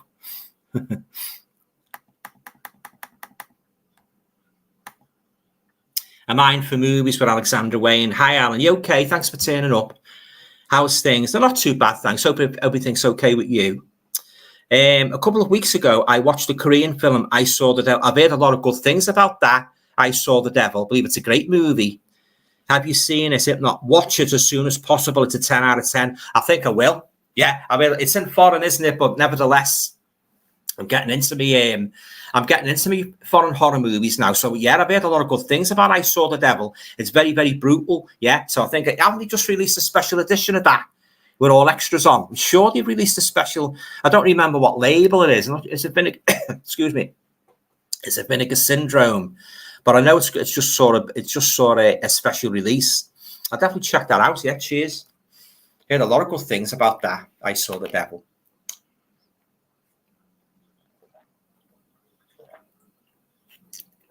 Yeah.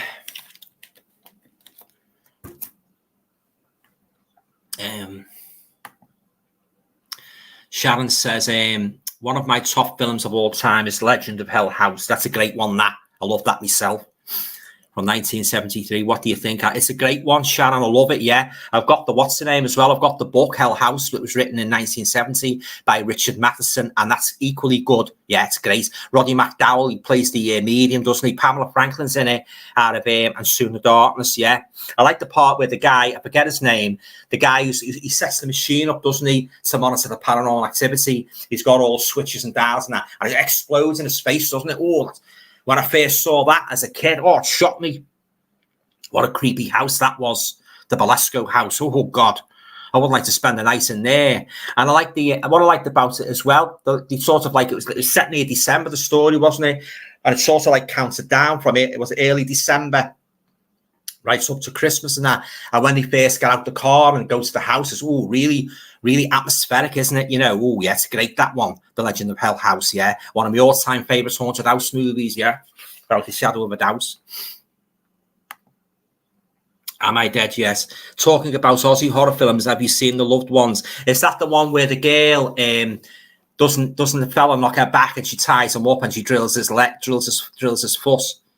I think that's the one you mean. Yeah. I do seem to remember renting that house many years ago, but I don't remember the whole story, but I remember that scene where she drills his foot.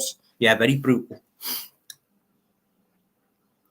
One of my all-time favourites, while we're on the subject of Australian horror, one of my all-time favourites Australian horror movies, guys, is Wolf Creek. I like Wolf Creek 2 as well. I think I'm beginning to give up hope of Wolf Creek 3. They've been saying for the last couple of years they're going to be making a Wolf Creek 3. But of course, they've made the series now, haven't they? Which I didn't think was anywhere near as good as the movies, you know, because it centered too much on the girl, you know, the main protagonist. You hardly seen Mick Taylor, you know, so I didn't like the series at all. That's why I didn't get series 2. But yeah, I wonder if they are still going ahead with Wolf Creek 3. I hope so, like, because it'd make a good little treble, that. But yeah, I love the Wolf Creek movies. Great. John Jarrett's fantastic in that role. Miserable Old Git says, remade Dad's Army, awful. Yeah, don't fancy that. Kevin says, I Monster is great. It certainly is, yeah. It's one of my all-time favourites, Dr. Jekyll and Mr. Hyde stories, Kev. I Monster, and of course being a huge fan of Cushing and Lee, yeah, right up there it is. One of my all-time favourites here, as I say, one of my all-time favourites, Jekyll and Hyde stories. Brian says, thanks, Alan. My nephew will send you a message. He is looking forward to being a moderator. Oh, no worries, Brian. Yeah, great. Yeah, anybody wants to be a moderator, you know, they're quite welcome to, and that keep out the stinking trolls. Yeah, cheers, mate. A Mind for Movies says, without Alexandra Wayne, another Korean horror I watched after I saw The Devil is A Tale of Two Sisters. It's one that needs a few immediate rewatch. I saw that one. I preferred the American version. Yeah, that was much better. I couldn't get into the Korean one as much as I wanted to. It was very complicated, strange storyline for me. A Tale of Two Sisters. Yeah, so yeah, I don't think I'll be revisiting that, but I do like the American one. The Uninvited, I think it's called, the American one. It's great, that one. Twist at the end is fantastic.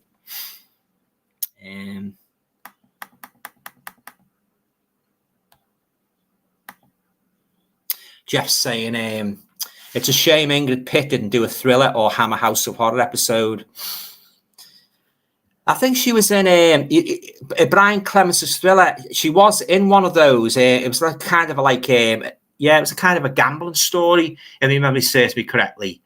Yeah, this fella, I think, is he playing Russian roulette? But I do remember it being in it, and I do remember that segment being on the, I think it was the Countess Dracula Blu-ray. So if anybody's got the Countess Dracula Blu-ray, you'll see that episode of Thriller. This is the Brian Clements Thriller I'm referring to, not the Boris Karloff one. But yeah, it's a pity she wasn't in the one of the Hammer House of Horror episodes, wasn't it? She would have been good playing that one where the witch appears in the barn. You know, the witch from the Middle Ages. Yeah, I love Ingrid Pitt, fantastic actress. A Mind for Movies, Vampire in Brooklyn is a genius. Don't think I've seen that one. No, if I have seen it, I forget it. Am I Dead Yet? The sun is okay to a certain point, but when it's too hot, it just knackers you. Especially at work. It's been far too hot. Yeah, I can't stand this weather. It makes me ill, you know. I just hate it. I like the coolness of autumn and winter. Yeah, not a fan of summer. Edward say, you okay, Edward? What's your thoughts on Inside Number 9? Well, from what the episodes have been watching, some have been good and some have been not so good. Yeah, it's like anything really, isn't it? You know, you get your turkeys and you get your you get your real good ones. Yeah, my favorite one so far is one called The Harrowing. I said before about it's kind of like a nod to the babysitter in a creepy house, trope. Yeah, basically this girl, like she's strapped for cash and she takes this job on, like as a babysitter, this creepy family and that, you know, The Harrowing and that. It's like it's got all the horror tropes of the old dark house and then, as I say, the House of the Devil. Yeah, it's a good one. And the one with the other two are like the one with the quiz show that has a quite horrific ending. Yeah, and then the other one, the woman that's on the dating, goes online looking for a man on a dating site. That's quite a good one. Yeah, but I've got quite a few to get through. Yeah, so what I might do actually when I've watched them all over, I might do my top 10 favorites episodes. I got the companion book as well, which is very, very good because it's sort of like if there's anything you're unsure about an episode, it really goes into the story and that and explains what they were getting at, how the story was formed, the concept and that, right through to the completed segment. So yeah, I've got it off Amazon. It's very good. Yeah, the only thing is it only covers up to series 5. So you never know. They might do a follow-up, like, you know, from series 6 to series 8. Yeah, so fingers crossed. But yeah, bit of a hit and miss up to now. Jeff's saying, great natural sound effects when the detective goes down in the cellar and encounters John and Ingrid. Oh, yeah, you mean the segments in the House of Drip Blood? The vampire cloak. Yeah, he took a chance, didn't he, going back to that house? Yeah, the detective was played by the late, great John Bennis. Yeah, very fine actor, yeah. Yeah, I love the House of Drip Blood.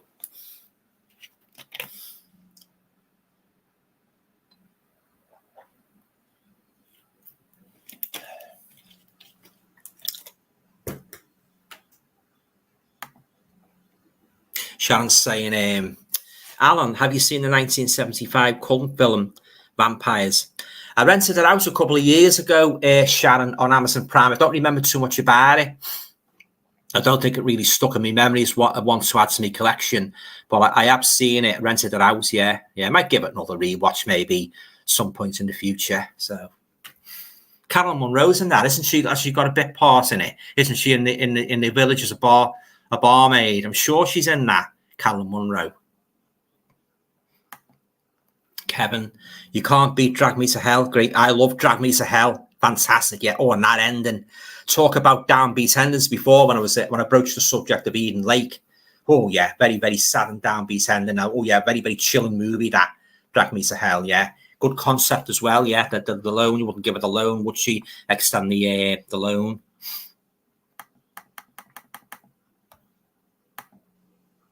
Richard's asking me, have you seen The Entity, Alan? Yeah, that's the one where the ghost rapes her, doesn't, throws her across the table. It was all right. It's not one of my favourite movies, Richard. I thought it was a bit slow in parts. Yeah, based on a true story, isn't it? Yeah, not really a great fan of that. Yeah, it's all right. It's average, yeah. Kevin says Legend of Hell House is great. I couldn't agree more. Fantastic movie, Kev. Another good favourite haunted house movie of mine is The Haunting, from the 60s, for starring Richard Johnson. This is me, Richard. I nearly said Richard Jaundice then. Richard Johnson. He plays the psychic investigator, doesn't he? Gets all the people together in Hell House. That's a great one, that. Very, very atmospheric. Again, another perfect example of how to tell a good story without resorting to blood and gore, too many jump scares and that. Good characters, good story. Yeah, love that one. The Innocents as well. That's another good haunted house story. The one that stars Deborah Carr, where she goes to look after the two children. That's great. It's got a considerable amount of ambiguity attached to that story. Does she really see the ghost, or is it all in her mind? Yeah. Oh yeah, I love The Innocents.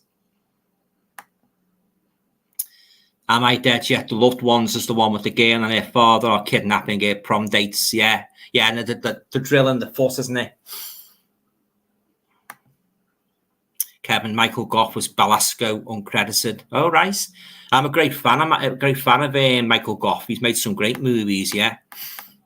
He's good in Dracula as well, yeah. But he played Arthur. I think it was Arthur Holmwood, the Christopher Lee one. Am I Dead? Yes, yeah. Wolf Creek 3 has to happen. Then Mick Taylor has to die in it. Yeah, he has to get his comeuppance after all what he's done. Don't ruin it. Keep it as a trilogy series. Yeah, exactly. Yeah, round it off in a big way, in a bigger way than Halloween was rounded off in that dreadful, dreadful third installment. Oh, my days, what a mess they made of that bloody Halloween trilogy. Oh, God, Evil Dies Tonight. Evil Dies. How many times did he say that in that bloody second film? Evil Dies Tonight. Ew, bloody give it put a sock in it, I felt like saying, It went a bit corny, that, guys, I know, although I do know some people do like that, there's a David Gordon Green made it. He's doing the Exorcist trilogy. I do know it's got its fans, but I'm afraid so even the first one had its faults. I didn't really subscribe to that story with the doctor, the twist, and that in the first one. And the one with Jamie Lee Curtis and that, she's like a kind of a Rambo character. She barricades herself in, and what does she do? She goes out and faces him, doesn't she? All guns blazing. I thought that was a bit corny. But I hated that third one. You'd hardly seen Michael, and you relegated him. He was relegated, wasn't he? He's a bit of a wimp, really. Down in the sewers or whatever it was, and that. Yeah, I'm not a big fan of that new trilogy. The only two Halloween movies I really like are Halloween, the original, and Halloween 2 that was made in 1981. They could have been, I said this before, they could have been one big movie, and they're the only two that really do it for me. Although I have got most of them, because I do like the character of Michael Myers, they're the only two that really rock me boat.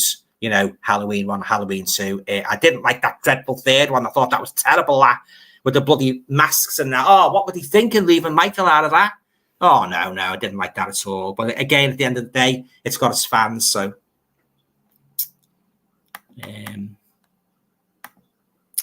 Miserable old Gis. Talking about woke, a movie with Laurel and Hardy movie as a line when Stan says to Hardy, your wife is a good-looking dame and someone wants that line out, I give up. Oh, right, yeah. Well, I don't know about that one. Jeff saying, hey, I missed that Ingrid Pitt thriller episode, Alan. Cheers for letting me know. Yeah, I forget what it was called, Jeff, but I do know. Yeah, it's something to do with I'm sure it's a Russian roulette and gambling. She looks absolutely stunning in that, Ingrid Pitt. Yeah, But you want to check it out. Yeah, it's a good one.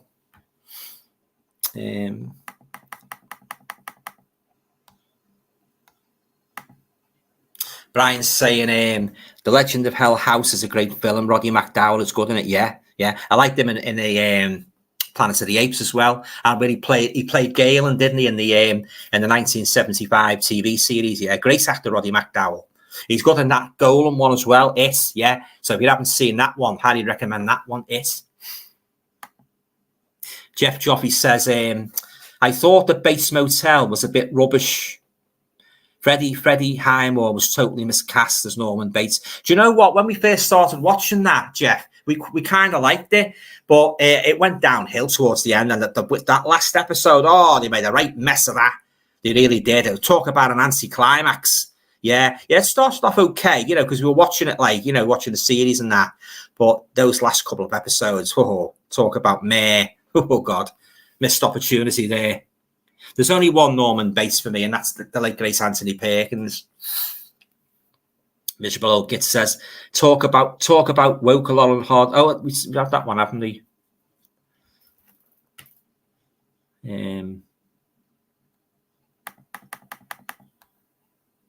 Richard Brown says, there's a horror film where a babysitter goes to a house to look after a kid, which turns out to be something else that was quite good. Are you talking about, oh God, there's been a lot of those babysitter ones, hasn't there? Yeah, there's one where isn't he a demon? I forget the name of it. He's like a little demon. Yeah, I don't remember the name of that, but I do remember going to babysit and he's not normal a kid, is he? That might be the one you mean. Sharon Lawton says, Eye of the Cat is a film I can highly recommend. I've got that one. Yeah, I've got the indicator one. It's great, that one. That's the one with Michael Sarrazin in, isn't it? Yeah. And the girl that was married to David Hemmings, Gail Honeycutt. It's a great one, that Eye of the Cat. Yeah, lovely colour as well. Yeah, I enjoy that one. The part where the wheelchair scene and that, where she's in the wheelchair and that steepened road and that, and the wheelchair breaks away, comes. I don't know if he ties it to a post of that, but it becomes a sludge. And she's going down the hill, isn't she, towards the traffic, and he just gets it in time. Oh, God, that really had me on the edge of my seat, that. Yeah, but it's brilliant, that one, Eye of the Cat, yeah. Brian Gilson, have you seen The Mist, the 2000 film with Thomas Jane? Good film, but as a downbeat. Yeah, I've seen The Mist with it in the supermarkets and that Stephen King one. Yeah, I agree with you about that. Oh, that rather ultra downbeat ending. Yeah. Seen that one, based on the short story by Stephen King.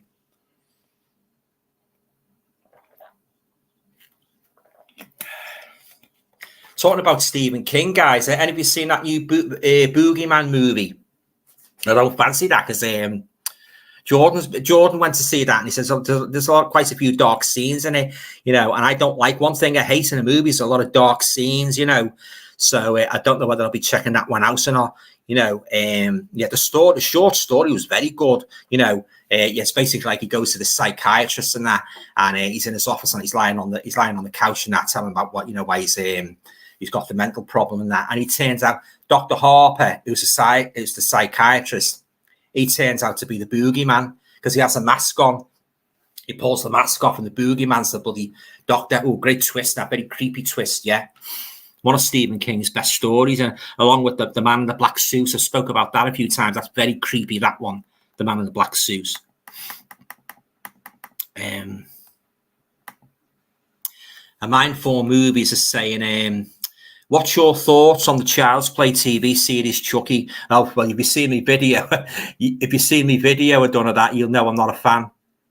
I reckon it's a near perfect and sets the bar for all classic horror franchises to do a TV series. I didn't like that main fella and that teenager. I thought he was annoying. He spoiled him. If he hadn't been in it, it might have been a bit better. But the killings were quite good. I'll give it that. And it's a nice picture quality. Yeah. So, but I'm not really a fan. Not the biggest fan of that. Not all the Chucky movies as well. I don't like all the Chucky movies. I only really like part 1, part 2. I wasn't fussy on that one when he was in the military school. And I like the Curse of Chucky. I didn't like the comedic ones. I thought, again, like Krueger, he ruined the series, putting bloody comedy in, So, yes, I'm not a big fan of them.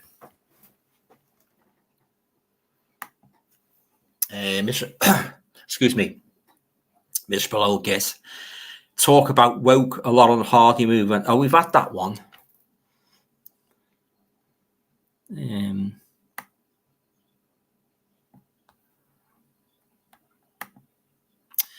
Now, here's a question. Jeff is asking me, what's the worst horror remake ever, in your opinion, Alan? The worst horror remake? Oh, I'd have to think about that one. Well, The Wolfman wasn't a very good remake. I preferred the Lon Chaney Jr. one. That wasn't very good. It had its moments with a transformation scene, but it wasn't a good remake at all. Psycho was dire, really dire. Trying to think. I didn't mind the Rob Zombie Halloween remake. I thought that went in an interesting direction. You know, they put a bit more blood, well, much more blood and gore in it. So I didn't mind that. I didn't like the one with the white horse, and no. Remakes. I didn't mind the what's the name as well. I said before, the Last House on the Left remake. That was pretty good. But I think the Psycho one was one of the worst ones. You know, I'd have to think about that. There's been some pretty bad ones. You know. Miserable old guest Alan TC mate. If out Blu-ray hunting, have a great weekend, Steve. Oh, thanks very much, Steve. Have a great weekend yourself. Yeah, I'm getting the as I say, on Saturday I'm going over to Liverpool. I'm going to pick up the Bloody Judge, the new release with Christopher Lee. So, and you never know, I might spot something else what might take me fancy and pick that up as well. Yeah, have a good weekend anyway. Thanks for dropping by. Sharon's saying, have you seen Satan's Slave from 1976? Yeah, I've got that in the box set I was talking about before. It's a good one, that, with Michael Gough. Yeah, a great horror film, not really talked about, starring the late great Michael Gough. Yeah, it's a good one, that Satan's Slave. Yeah, good twist as well. Brian Gilson, sorry guys. Brian saying to Richard, is Ty West House of the Devil, the movie about the babysitter? I'm not sure if it's Ty West. I don't really know too much about Ty West. Yeah, but I love House of the Devil. Great movie. Elaine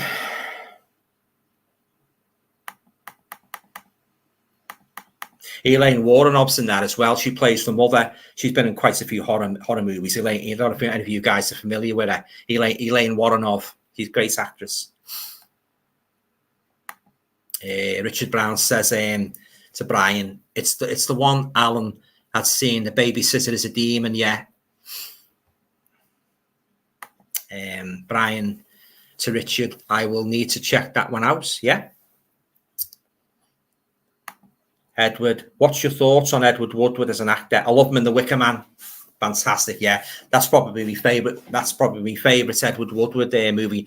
I liked him in The Equalizer as well, you know, the TV series, and I used to watch him as Callan when I was a kid, you know, on our old black and white telly. I think he's a very good actor. Yeah, very, very fond of his war games as well, like Peter Cushing. You know, he had from what I've read, he had a good collection of model soldiers, Edward Woodward. Yeah, oh yeah, fine actor. Yeah, I loved him in The Wicker Man as Sergeant Howie. Richard Brown to Brian, can't remember the title, unfortunately. Right. Brian says to Richard, that's okay. Yeah. Richard Brown, the Fog remake was awful.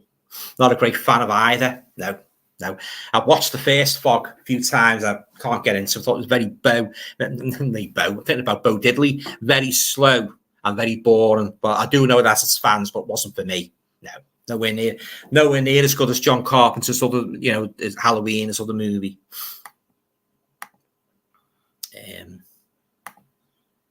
Am I dead yet? The Wicker Man remake was terrible. Yeah, I wasn't too keen on that myself.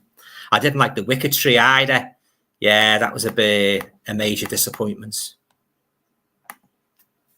Brian is asking me, what film do you think is the best? The Haunting or The Legend of Hell? I like both equally. I couldn't choose between the two, Brian. It's that close. Yeah, I like both of them equally. Yeah, it's like like a good analogy would be the Hammer Frankenstein, the first Dracula and the first Frankenstein movie. I like them both equally. You know, I just could not pick one over the other because I like them. You know, I like them equally.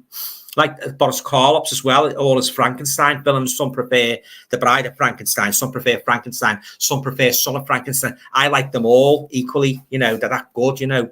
So I couldn't single out one as the best.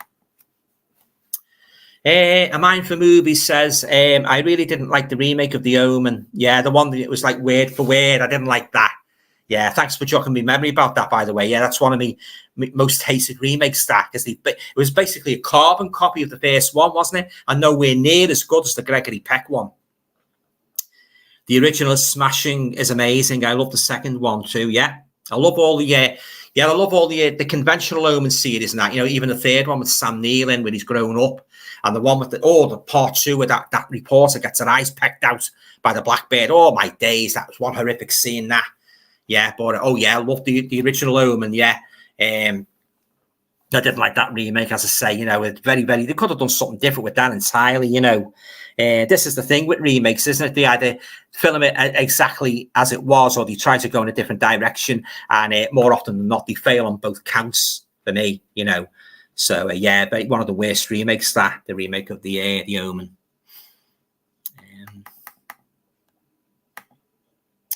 Jeff says, sorry guys, the comments are just gone off. Yeah, Jeff says, I agree. The 1998 Psycho remake was really bad. Yeah, it was awful, awful.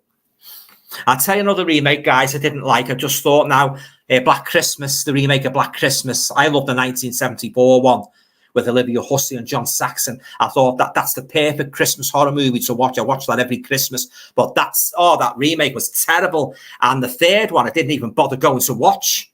It sounded a pile of tosh, that. You know, oh yeah, it was terrible, that remake of Black Christmas. It was awful. Not a patch on the original.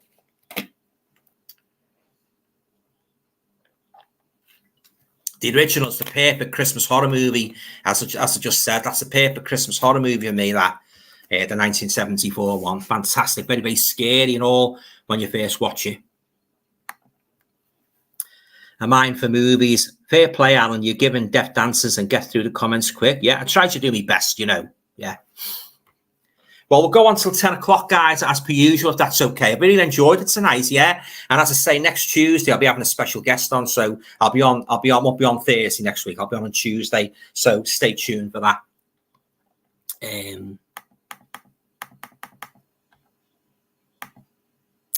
Richard Brown, favourite Susie Kendall for now you're asking, Richard. I love Susie's movies so much. I mean, I love Susie. If you knew Susie like I know Susie. Yeah, but being serious, I love every horror movie she's done, even the ones non-horror. I like her in Up the Junction with Dennis Waterman, Torso, Assault, Tales That Witness Madness. Spasmo's a good one. Yeah, and but if I was really, really pushed to name my favourite Susie Kendall film, the one I'd probably take on a desert island with me, it would have to be The Bird with the Crystal the Bird with the Crystal Plumage, Dario Argento's 1970 classic. Yeah, that's a perfect film, that in every way. Fantastic characters and a great twist as well. Yeah, The Bird with the Crystal Plumage would probably, but that's it. If I was pushed, I'd say that one, The Bird. But I haven't said that. She's made so many other good ones as well. You know, I got it. Fear is the Key, the Alistair MacLean one, with the guy that played Petrocelli, Barry Newman, who sadly passed away recently. That's a good one. Yeah, it's not a horror, but it's a good thriller. She's good in that, you know. Oh, we love Susie Kendall, yeah. And I hope to do a video soon of my favourites, my all-time favourite Susie Kendall movies and that, you know. So stay tuned for that. Oh, very pretty girl, yes. Married to Dudley Moore, yeah. Fine actress, yeah. Pity she didn't make more movies and that. She was great. Jeff Joffrey, I agree. A Mind for Movies with Alexandra Wayne. Alan gives value for money with his answers. Thanks. Kevin, has anybody seen Holocaust 2000 with Kirk Douglas and Simon Ward? No, I haven't seen that one, Kev. It's an Omen rip-off, but a cracking film. I'll have to watch out for that one. Yeah, Kirk Douglas and Simon Ward, Holocaust 2000. Yeah. Oh, thanks for that. I'll check that out, mate. Yeah. Yeah, definitely.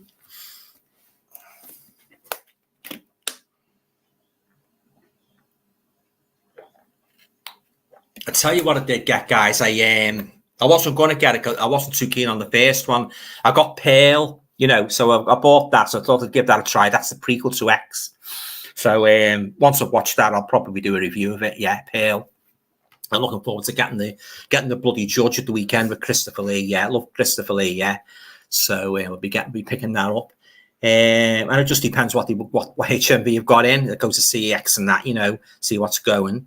So yeah. But as I say, that new Dracula film with Nicolas Cage, Renfield, I'll probably rent that out. I don't think I'll be.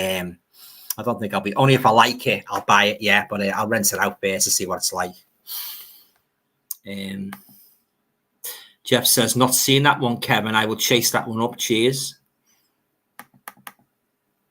Yeah. So as I say, I'll be going off at 10, guys. So if you want to ask me any questions, and I'll try to get through as many as I can, And thanks for turning up. Anyway, I've enjoyed it. I've enjoyed it again tonight. Yeah, it's been a good night. Some great questions and that. And I'll just ask you a question, guys. Any of you guys, what's your all-time favorite horror movie? Have you got one? I'd be very interested to know what it is. The one that really scared you, the one that you watch again and again and again and again. Let me know what your all-time favorite horror movie is. As regards me, I couldn't name one because I like that many. Hang on a minute, guys. Hey. Yeah. Finished.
Okay, guys. I was just thinking. I think I'll go on till 10:30 tonight because I've enjoyed it that much. Yeah. So as I say, I'll go on till 10:30. So you've got 3/4 of an hour yet to sort of like get your questions in and that. So yeah. So it'll be a 10:30 finish tonight, guys, instead of 10. So I bet you're all made up about that, are you?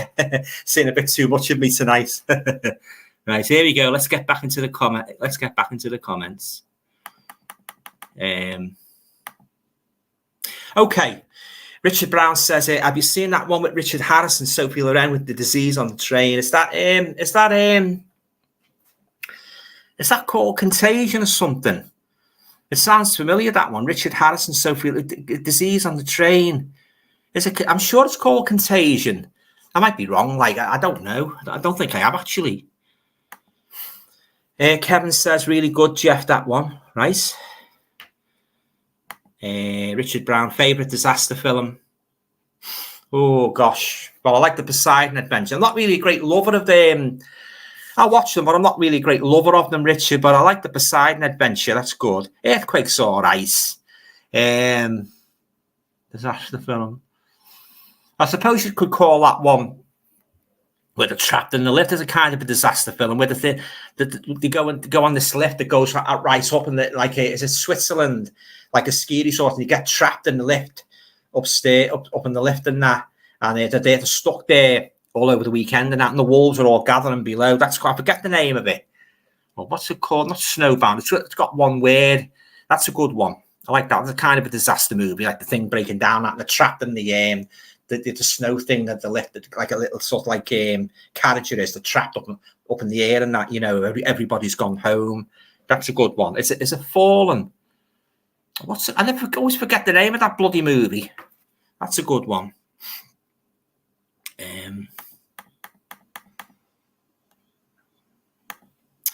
Jeff says 1977. I wonder why I've never heard of that one before, Kev. Great cast.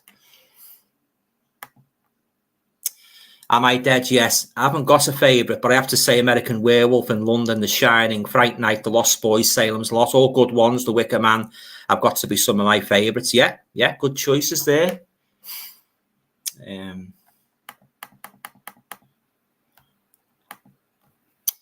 A Mind for Movies is asking me, Alan, what's your favourite boutique Blu-ray label? I've got many. At the minute, I'm leaning into 88 Films and Eureka. I like them both. I like Indicator, I like Scream Factory, Arrow, got a lot of Arrow movies, yeah. I like Severin, Mondo Macabro. Oh, yeah, I like nearly all of them, yeah.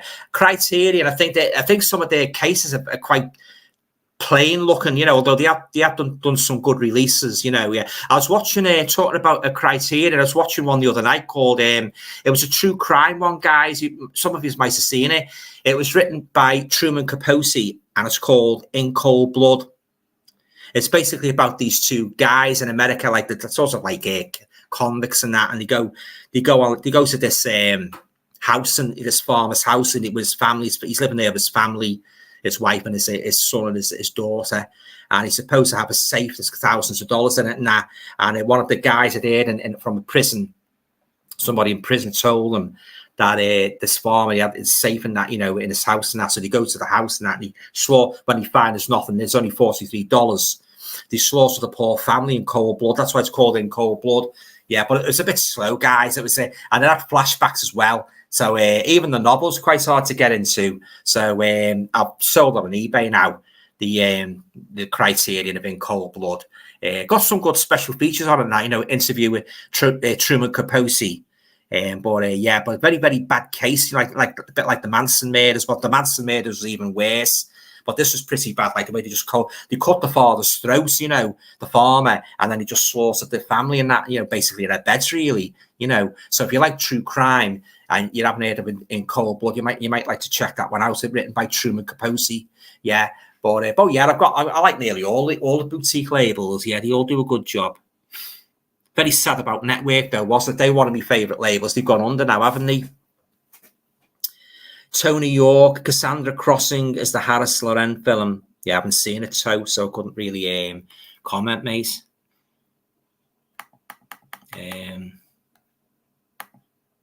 Kevin's saying Misia is a good disaster film. Is that the one with Sean Connery in? I think I've seen trailers of that. I haven't seen it right through. I'm sure that's the one with Sean Connery in. Richard's saying Towering Inferno. Yeah, good one. Yeah, good one, that. Steve McQueen. Yeah, great one, that. Towering Inferno.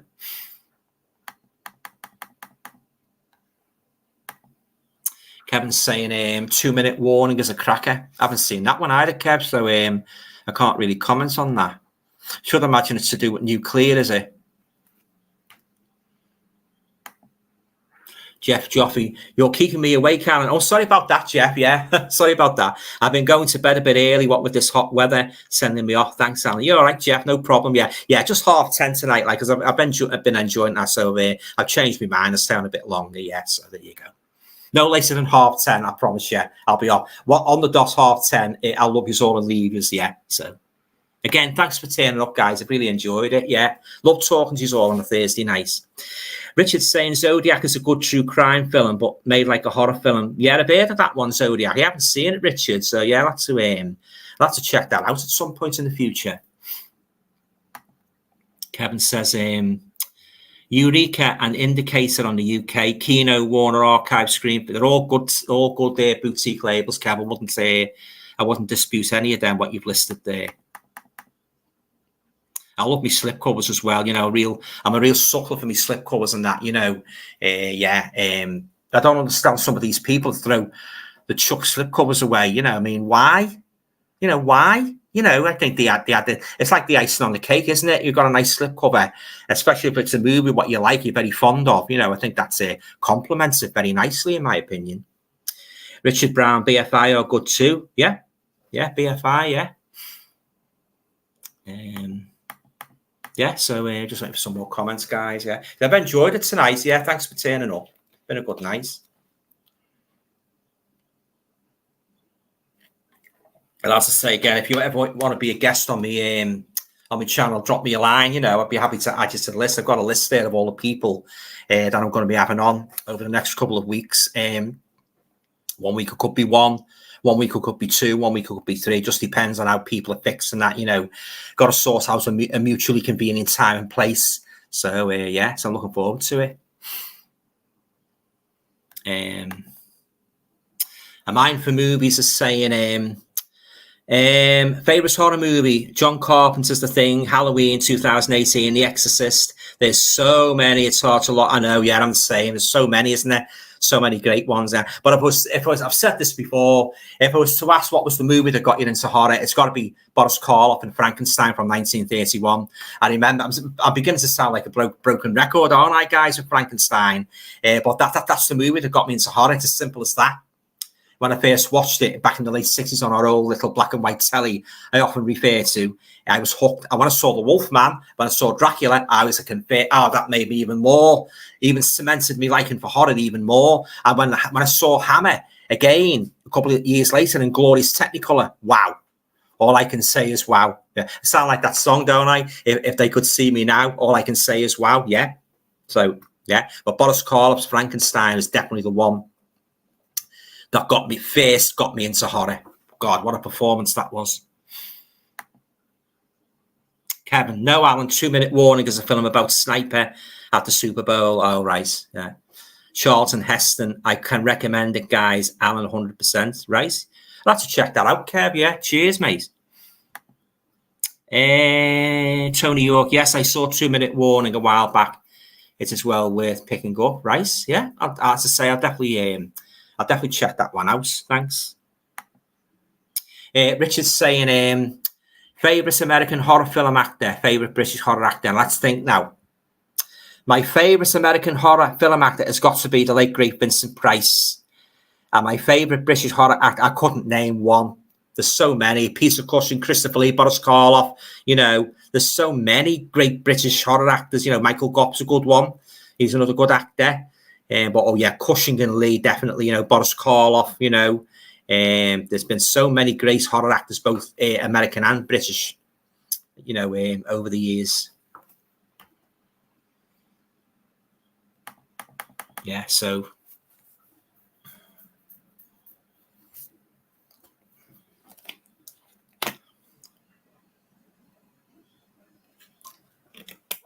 So any of you guys going movie hunting over the weekend? Have you got any particular titles in mind? What you've been waiting to you know, come out? Let me know.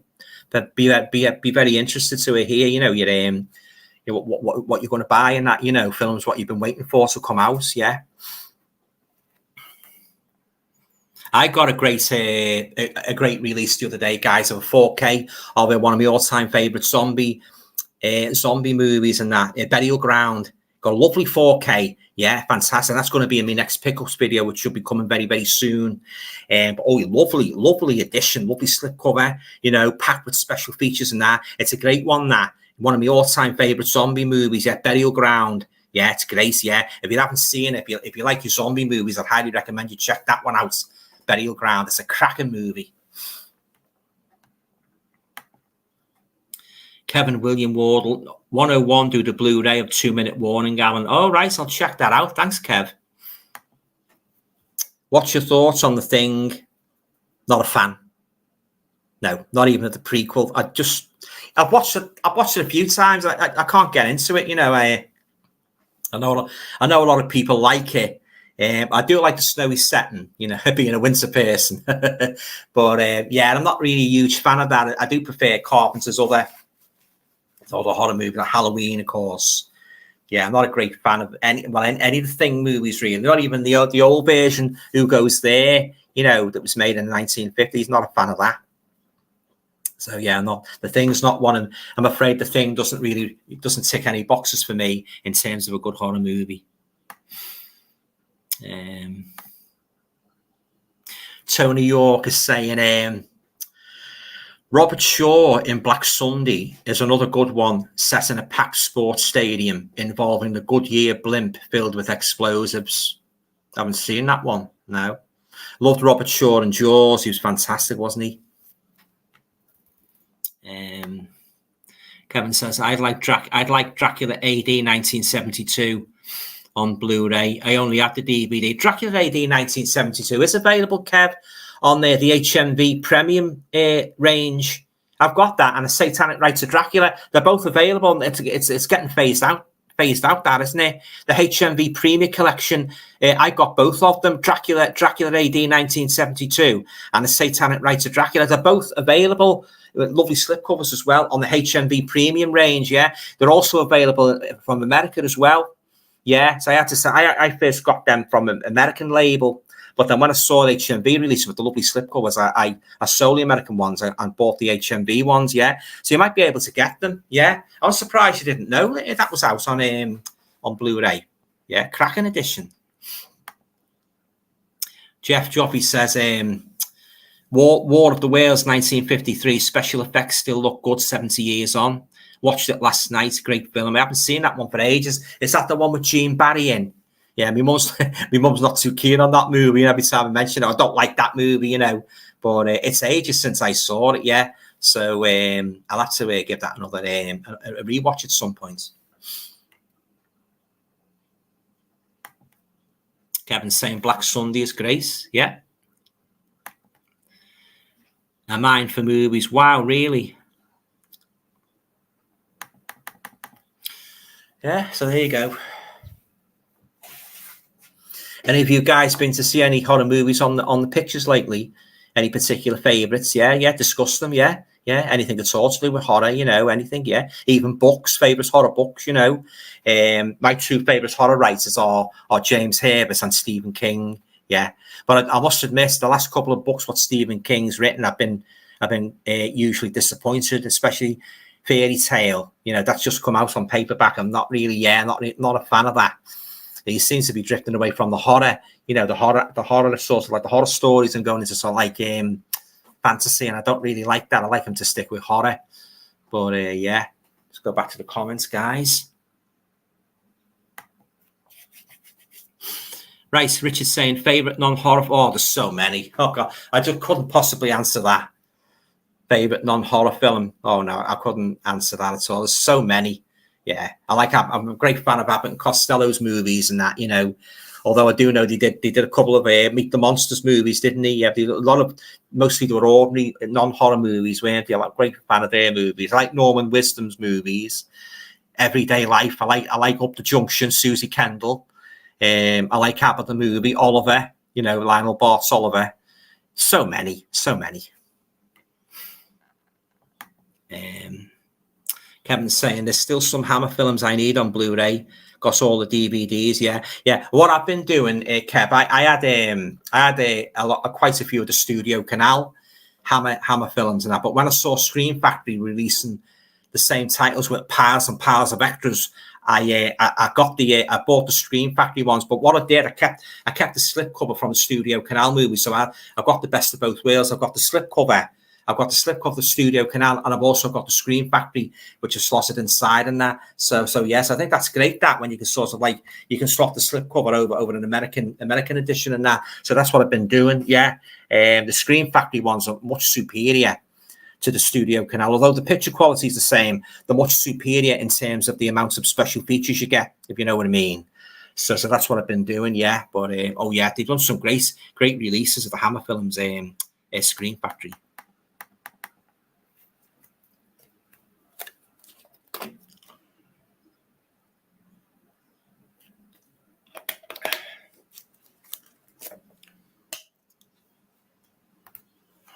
So yeah, once I've got the I picked up the Bloody Judge on Saturday. I must probably do a full review of that. So watch out for that. Yeah. And of course I've got my pickups video coming up. I've got quite a few titles now, which I'll be doing a pickups for maybe next week sometime. Yeah. And I say I'll be back next Tuesday live with my special guest. So looking forward to that. And over the next few weeks, I'll be emailing more people who've expressed an interest in coming on my channel, and I offer them a time and, suitable time and that date, and I'll leave it in their court, leave the ball in their court then. So yeah, looking forward to it. Brian says, have you seen the Hammer Films documentary called Hammer, the Warner Brothers Years? It's really expensive to get on DVD. I have got one or two Hammer documentaries, but I don't know if it's that one you mean, the Warner Brothers Years. But I've got a couple of Hammer documentaries. Yeah, I don't think I've got that one, the Warner Brothers Years. Kevin's saying, Alan, have you seen Lust for a Vampire? I love that one. I've got the Studio Canal version, Kevin. Have you noticed the full camera crew in full view at the end? No, I'll have to rewatch that. I didn't notice that. No, it's a good one, that Lust for a Vampire, yeah. Richard Brown, have you read any Graham Masterson books? I've read a couple of Graham Masterson books. He's quite graphic, quite gory, very much in the tradition of James Herbert. Yeah, The Man of True, read that Man of Two. The one with Brown Jenkin in Prey, read that one. The one with the Coyote in. Yeah, and a couple of the ones where they got like the Dream Warriors, where he's like that kind of Dream Warriors figures. I've read them. Yeah. But I do like The Man of Two. That's a great one. That he's a great writer, Graham Masterson. He very much likes he likes creating creatures, doesn't he, from folklore? Yeah. A mind for movies. No need to go pick up Hunting Alan. I've got a pickup box that's got about 10 films in. One to mention is Second Sight's release of the Texas Chainsaw Massacre. I've got the special edition. Second Sight special edition, that's a great one, that. And the other one, Picnic at Hanging Rock, the big bulky box set. Yeah, fantastic, yeah. Richard Brown, Charnel House with the Coyote. Yeah, read it years ago. Like, I don't remember too much about it. While we're on the subject of books, guys, I tell you what I have been looking and getting. Donald F. Gluss. He wrote a series of Frankenstein novels back in the 70s, where this fella is like a scientist and he goes to the Arctic and he discovers the body of Frankenstein's monster. He thaws them out and that. They were very good in that, He published 4 over here in Britain under the New English Library label. Frankenstein Lives Again, Terror of Frankenstein meets Dracula, and The Bones of Frankenstein. I had all of them in the 70s and that. But for some reason, I got rid of them. But I wanted to, get them again and have another read of them. So I've got the Terror of Frankenstein on its way. I've still got to get the others yet. But if you like Frankenstein's monster, they're very reminiscent of the Karloff Universal movies, guys. Yeah, they're very, very hard to get now. But they're cracking reads. But they like the Robert Laurie Dracula series and that. He revived Dracula again under the New English Library label, and again in the 1970s. So watch out for them if you haven't got them. But once I get them, hopefully I get the 4 of them again, the 4 Frankenstein books. I'll do a video of them showing you and talking about them. He's a great writer, Donald F. Gluss. He loves his Frankenstein stories, yeah. So I'm looking forward to getting them. Kevin William Wardle, I'd like Bad Day at Black Rock. It's a classic. That's the one with Spencer Tracy in, isn't it? Don't remember too much about that. I saw it years ago, but I don't remember too much about that one, Kev. Simon Film Fan. Hi, Alan. Do you like all the films in the Omen trilogy? I think The Final Conflict is underrated. The Final Conflict is underrated. I agree with you, Sam Neill. Yeah. He goes, the Nazarene. Must get the Nazarene. Yeah. Oh, yeah. All the daggers and stuff and that. The priests, the monks and that. Love that one. Love the first one with Gregory Peck. Love the second one. As I said, Sam Neill. Love that one. Did not like the remake. I've got the box set from Screen Factory. I didn't like the remake. It was word for word. It's like a carbon copy of the first. So I don't know what they were thinking out there, duplicating the movie. Then he made one with the little girl in, didn't he? Which I wasn't not really a great fan of. It's all right. It's something to watch like on a rainy Sunday afternoon. But my favourite ones are the first one, I say with Gregory Peck and Lee Remick, the second one, and the first three really. The first, the trilogy, the original trilogy, The Omen. That Scream Factory box set's fantastic. If you love the Omen movies, guys, I highly recommend you get that. I think it's still available, actually. I don't know how much it's going for now. Treat yourself to that. It's like the Fly box set as well. That's another great one they did. And, of course, the Friday the 13th one. I've got all of them. So, yeah, love the Omen trilogy. Richard Brown, there's a film coming out based on a book called Poor Things, which is a retelling of Frankenstein. I think it's from a feminist angle. Right. Going to be the bride of Frankenstein on her own, is it? No male counterpart. The first Omen is an all-time classic. Spot on. It is an all-time classic. So many memorable horrific moments in that. You know, the lad knocking his mother when she's sort of like tending the plant, knocking it, you know, she falls down on the ground and that.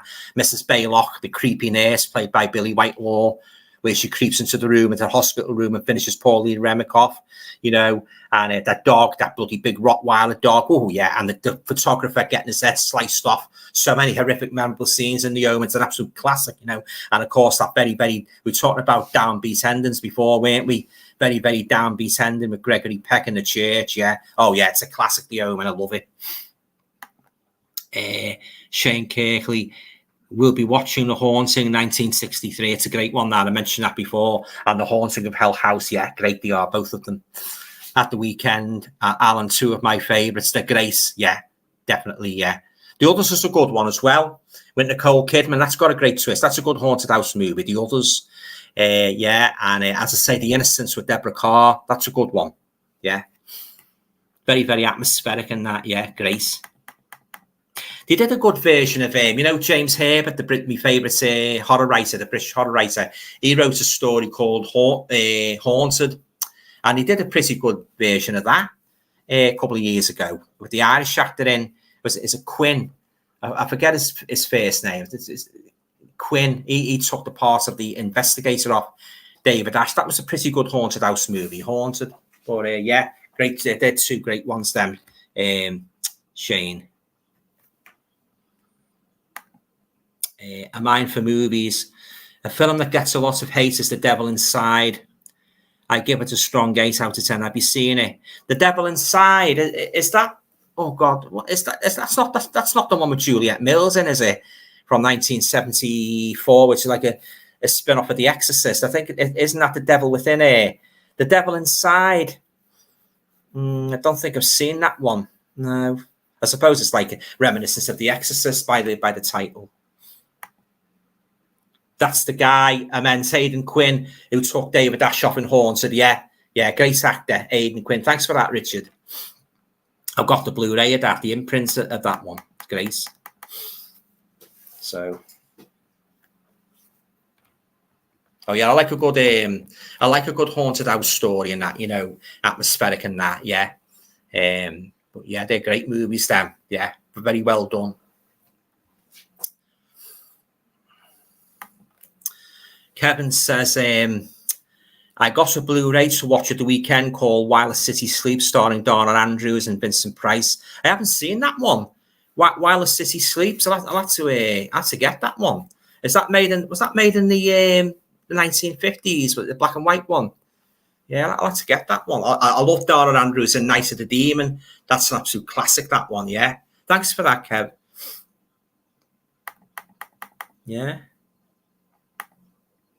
Richard's asking me, what do you think of the films made of James Herbert's books? They're okay. Yeah, I didn't like The Survivor. I thought that was the worst one. The one with the airplane crash, the one Robert Powell was in. Yeah, they haven't really made all that many of his books, have they? I'm surprised they haven't done The Dark. That'd make a great one, that, and The Fog.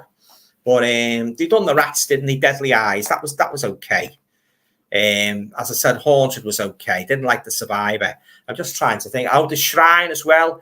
They did one a couple of years ago. It was loosely based on Herbert's novel. That again, that was very, very poorly done. Yeah, but I'm surprised actually they haven't made Fluke. I seem to remember renting that out many years ago. I didn't think much of it. It's not one of my favourite James Herbert stories, that Fluke. Yeah, the story of a man who thinks he's a dog, or a dog who thinks he's a man. That was the promo blurb that ran for the paperback release in the 70s. Yeah, but yeah, I'm not a big fan of Fluke. But yeah, I'm surprised actually they didn't make a. I just thought of another one. Oh God, The Secrets of Crickley Hall. That was more of a TV movie, wasn't it? That wasn't bad. Yeah, I quite like that one. Yeah, the only thing that spoke that for me was the flashbacks going back to the orphanage and that, and the fellow with the swish thwack and all that, the whip and that, he was very cruel and that. Yeah. Yeah, it was okay. So the girl out of what's her name was in that, wasn't she? It was in Coronation Street. I always forget her name. Is it Suzanne Reid? Yeah, I forget her name, but she was the wife in it, wasn't she? Yeah, that's not a bad one. The Secrets of Crickley Hall.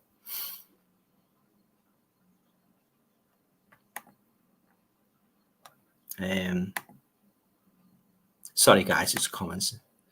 Kevin's saying yes, 50s is a serial killer movie. Oh yeah, the one with Vincent Price in and Donna Andrews. I'll have to check that out, Kev. Yeah, thanks. Brian's saying, have you seen the film called Deep House? It's about divers diving in a lake to visit a town that's been underwater for years, find a haunted house. I've heard of it, Brian, but I haven't actually seen it. Yeah, I've heard of it. Like, am I dead yet? Is asking me. Do you like thrillers like Silence of the Lambs, Seven, and Saw? I like Silence of the Lambs. I've got the criterion of that. Seven, I think I have seen that, but don't remember too much about it. And Saw, I've got all the Saw movies. What I like. Yeah, I quite like Saw. Yeah, it's good, pretty good. Yeah, not one of my favorite franchises because it's like more like they're playing like games, all these sorts of things, traps and that. But it's okay. It's okay. I thought the first one had an awesome twist. Simon, film fan, have you seen Messiah of Evil? Now that rings a bell. That was that made in the 1970s, Messiah? I'm sure I've seen one from the 1970s called Messiah of Evil. Yeah, it does ring a bell, that Simon.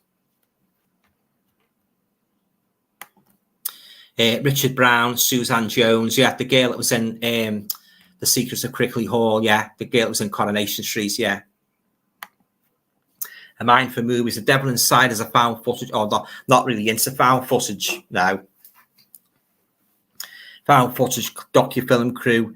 2012 by William Brent Bell. Yeah, that's why I didn't like the paranormal guys. That's why I didn't like the Paranormal Activity movies. I'm not a great fan of found footage. I don't like the Blair Witch Project.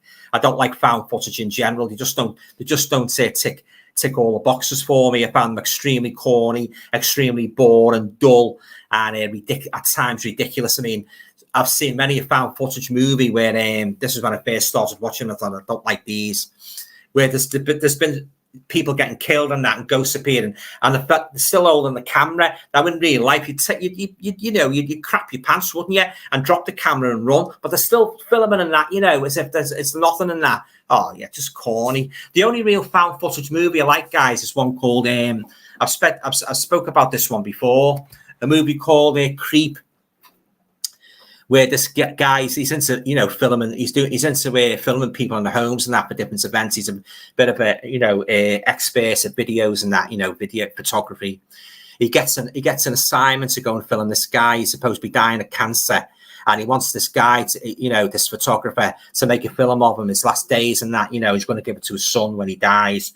But he's a weirdo, this guy, and that, because right from the moment like the guy arrives at a secluded house, he starts behaving very strangely and that. He's a real weirdo and that. It gets darker and darker and darker. I know there's another movie called Creep that's set in a subway. It's a British movie, but the one I'm referring to is the American one, where this guy goes to film and that, saying that he's a bit of a weirdo and that. They did make a sequel, and that was awful, yeah. But the first Creep was the best. That's the only found footage movie I really like. Tony York says, Experiment in Terror is another good serial killer film with Glenn Ford and Lee Remick. Do you know what? I rented that out a couple of years ago. Yeah, I don't think I was very impressed with that. I thought it was a bit slow. It doesn't, don't remember too much about it, but it doesn't really, all the movie, it doesn't really stick in my mind. So I mustn't have been too keen, but I have seen it. I did rent it out. I remember renting it out, but it doesn't really stick in my mind of what happened. So kind of been a very, very enjoyable movie for me. But then again, that's just my opinion. Richard Brown, did you like Cloverfield? No, but I did like 10 Cloverfield Lane. That was good. Simon, film fan, is asking me, what do you think of The Orphanage, the Spanish ghost film? I had that a couple of weeks ago and I turned it off because I got bored with it. So didn't like it. No, didn't like it. Brian says, I recently bought the Hammer film Nightmare, Tales That Witness Madness and The Beast Must Die on Blu-ray. All good movies, Brian. Yeah, you're in for a treat watching them. The treble treat.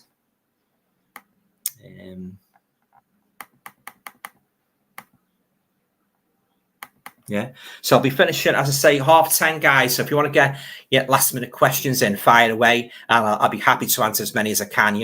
Yeah. So I thought I'd expand a little bit because I've enjoyed it tonight and that, and there's been some great topics like broached, and always enjoy talking to you guys every Thursday night and that, talking about horror films and the like, and yeah, it's been great. Yeah, really. Thanks very much, everybody who's turned up.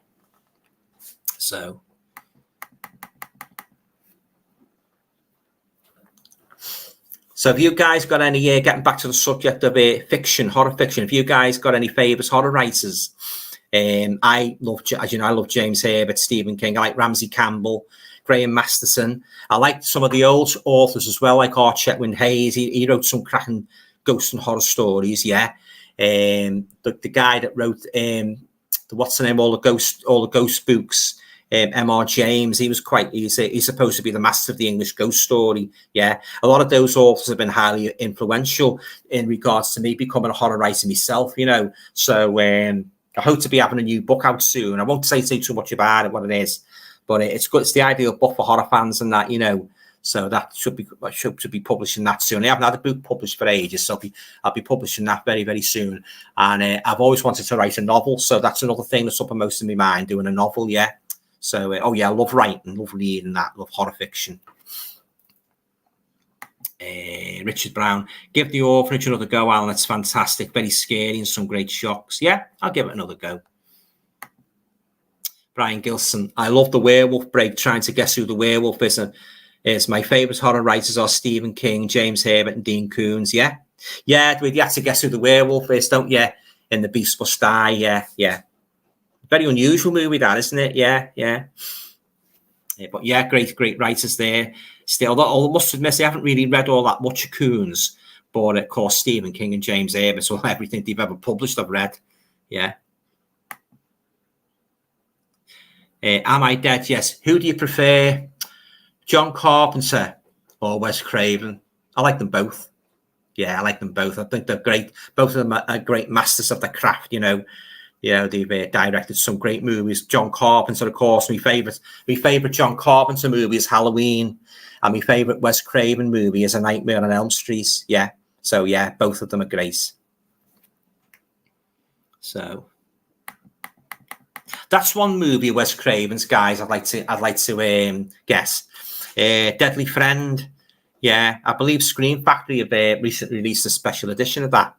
Yeah, it's something about a girl or something. His girlfriend dies or something, and he brings her back like a robot, like Frankenstein. Yeah, so it's not long got a Blu-ray release. So I'll have to pick that one up. Yeah, I do remember watching that when I first got me video recording in the late 80s, and I'm thoroughly enjoying it. Yeah, so I might pick the Blu-ray up of Deadly Friend. Jeff Joffe, I really like Body Bags 1993. What did you think of it? It's a great little horror anthology movie, that. Yeah, I like Body Bags. Yeah, it's great. Yeah. That's the one with the segment with the hair as well, isn't it? Yeah. Who was the girl? And that was famous. That was a Twiggy, or it was a famous actress in that segment. I'm sure it was Twiggy. And then, John Carpenter, he's in the Framing Story, isn't he? It's a while since I saw it, but I do remember it well. I have fond memories of that, Body Bags, and the segments in the gas station. Yeah, good one, that, Body Bags.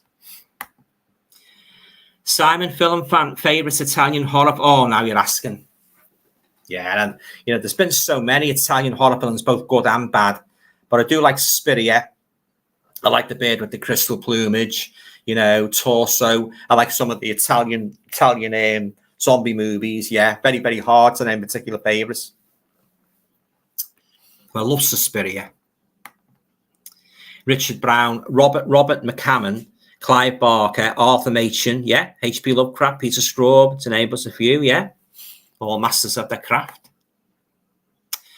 A mind for movies. Richard Brown, you've made me want to watch Cloverfield again now. It's been on my mind for a while. Shane Kirkley, the new box set Mexican Macabre from Indicated is excellent, Alan, if you don't mind subtitles. You know what? I'm thinking about getting that one, Shane. Yeah. And then there's another one as well. There's another one with Lady Frankenstein in, which is a good one. I'd love to pick up the two of them. Yeah, they're very much uppermost in my mind. They're quite expensive, aren't they? That's the only thing. But I might just be tempted, actually, to pick those up. I don't mind subtitles if the movie's good. Richard Brown, love Cloverfield, great monster. Yeah, it's got its fans, I suppose. Simon Film fan, Deadly Friend is underrated and stars Kirsty Swanson. Yeah, the girl who played Buffy in the Buffy the Vampire Slayer movie. Yeah. So yeah, it's a good watch, Deadly Friend. Yeah. So as I say, I like special features as well. I'm a sucker for special features, so I think I will be picking that up at some point in the near future. Great director, Wes Craven. Yeah, but my favourite one's got to be A Nightmare on Elm Street. I do like his Last House on the Left as well, although at times it can be a pretty brutal watch. I do like Last House on the Left. Even the remake's good.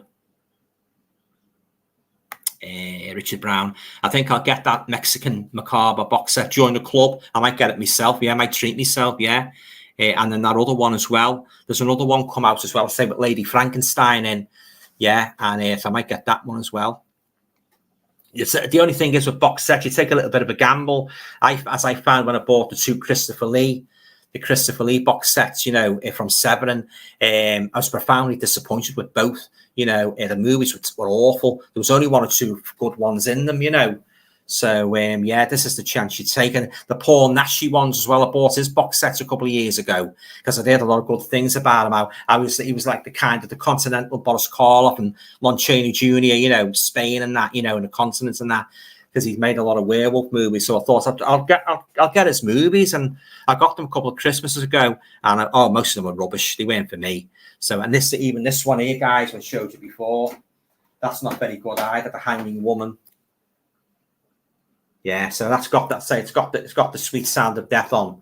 Yeah, as I say, that you've got that now on Blu. I'm so excited to get it now, guys. Its own case and that, So I'm looking forward to visiting that. So I've got to say about this, guys, if you like your 1960s ghostly stories and that with a twist at the end, I can't recommend this movie enough. It's a fantastic watch, and it's a great shame that no company's picked this up for a Blu-ray release. So fingers crossed they might do at some point in the future. It's an obscure little movie. I first saw it on Prime. Amazon Prime, and I fell in love with it, as I said before. So yeah, so if there's any boutique label, executives watching, get this out on Blu-ray. I'm sure it'll sell well. So,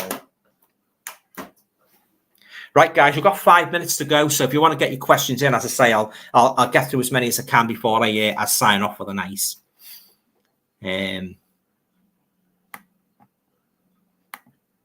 Kevin said, I love Lady Frankenstein. Oh, yeah, Mrs. I don't think Kenneth Williams is in that one. Lady Frankenstein. Yeah, it's in that. Yeah, it's in that box set. It's on the. If you guys get the Dark Side magazine, the couple of issues ago, they've done a big what's the name at the back of it. Big glossy spread of that box set. Yeah, it's got like a continental title. I forget the title. It's not La Bamba, no, so something like that. Am I Dead? Yes. Why didn't they cast Kirsty Swanson in the Buffy TV series? Who knows? Yeah, don't know. The girl out the ring took her off, didn't she? In the Sarah Michelle Gellar in the series, didn't she? Richard Brown and that Pete Walker box set. You know what? I've got that, but I've got every single one of them singly. So unless it's a major step up, a big step up, and I mean a big step up from the picture quality of the ones I've got. And there's more special features. I just might be tempted to get it. But if it's not, I will be getting that, because what's the point? I've already got them anyway. And if there's no major upgrade, it's not worth forking out all that money, you know. But it's a beautiful set for anybody who hasn't got, you know, anybody who hasn't got Pete Walker movies and that, you know, highly recommend it. Every single movie's good in that. He's great, Pete Walker. My favourite two are the House of Whipcord and Frightmare, Sheila Keith. Oh, God, could she play a villain? They called her the female Boris Karloff, you know, Sheila Keith. Jeff Joffrey. What was the name of that weird actor who played children, but he was about 40 or something, Peter? Oh, do you mean the fella that fella in Burial Ground when he bites his mother's breast off? Is that the guy you mean? He was weird. Yeah, he had the character he played. He's like weird looking, wasn't he? Yeah, he's in Burial Ground. If that's the same fella. Yeah, he had a big meal. He had a big meal in that film. Yeah, yeah, he's in. Yeah, that might be the fella you mean, Jeff. Yeah. Brian's saying, I would like to get the Pete Walker box set, as I really enjoyed the Flesh and Blood show. That's a good one. That, yeah, with Jenny Hanley in. The Flesh and Blood show film about the actors at the theatre. Yeah, Robbie Box is in that, isn't he? That was in Big Deal. He plays the fella that's organising the play. Yeah, it's a great one, that, the Flesh and Blood show. Kevin William Wardle, have you seen Frankenstein Island? Don't. Yeah, I haven't heard very, very, very good reviews about that, Kev, so I don't think I'll be watching that. Yeah, I know what you mean. Yeah, avoid it like the plague, which is exactly what I'll be doing. Yeah. Simon Film Fan, Rosal Barneri is gorgeous in Lady Frankenstein. Yeah, there's a UK release as well by Nucleus. Yeah, there is. Yeah, but I might get that box set because it's a cracking box set. Simon Film Fan, Peter Bark. Are you talking about Peter Barkworth? Jeff Joffrey, Peter Bark. Alan, did you get the Wishmaster box set from Vestron? Not yet, no, but I'm planning to get it. You said you were thinking of getting this. The first two films are the best. The others are like 4 out of 10 and 2.5 out of 10. I most probably will get it at some point in the future, but I'm sorry to hear those last two weren't up to scratch. You generally find that, don't you? You know, there's not many movies now that every single one's good. The 4 Psycho films are a pleasing exception. They were very good. Even the one with the last one, he was on the phone to the radio station. A lot of people don't like that, but I quite enjoyed it, you know. Yeah, and the girl that played his mother, she's a lovely looking girl. Was the girl who played his mother was Olivia Hussey. Yeah, oh yeah, gorgeous looking girl, yeah. And of course, Anthony Perkins, like, you know, he was great in every single one of them. Yeah, but yeah, I love all the Psycho movies. Yeah, so they're the few that are, you know, the 4, you know, the franchises that every single one was good. Yeah. Like the Universal movies, isn't it? The Boris Karloffs of Frankenstein, every single one was good. The Christopher Lee Draculas again, every single one was good. Yeah. If you want to, you know, fit, you know, good analogy. So. Any of you guys fans of the Puppet Master series? Yeah, they're a little bit hit and miss for me. The first one was okay, but they got a bit corny as the series went on.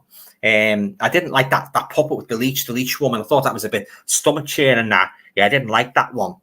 But yeah, they're a bit hit and miss for me. Those Puppet Master movies. So. Right then, guys, I'll be signing off in a minute's time. So thanks again for turning up. I enjoyed it, and you know, and as I say, I'll be back next Tuesday with a special guest. So you might like to tune into that. And then the week after, I'm probably back to my usual Thursday slot. Yeah, well, I'll put the promo thumbnail out anyway for you to have a look at that. You know, so I'm going to sign off now, then, guys. So thanks again. You know, thanks again. I've really enjoyed it, now, and I hope you all have a nice weekend. And I know I always say this, but if you're going to go Blu-ray hunting or DVD hunting, I hope you manage to pick up some bargains, you know, some good titles. Yeah. All right, then, guys. I love you all and leave us now. Take care, and I'll speak to you all again soon. Bye for now. Bye.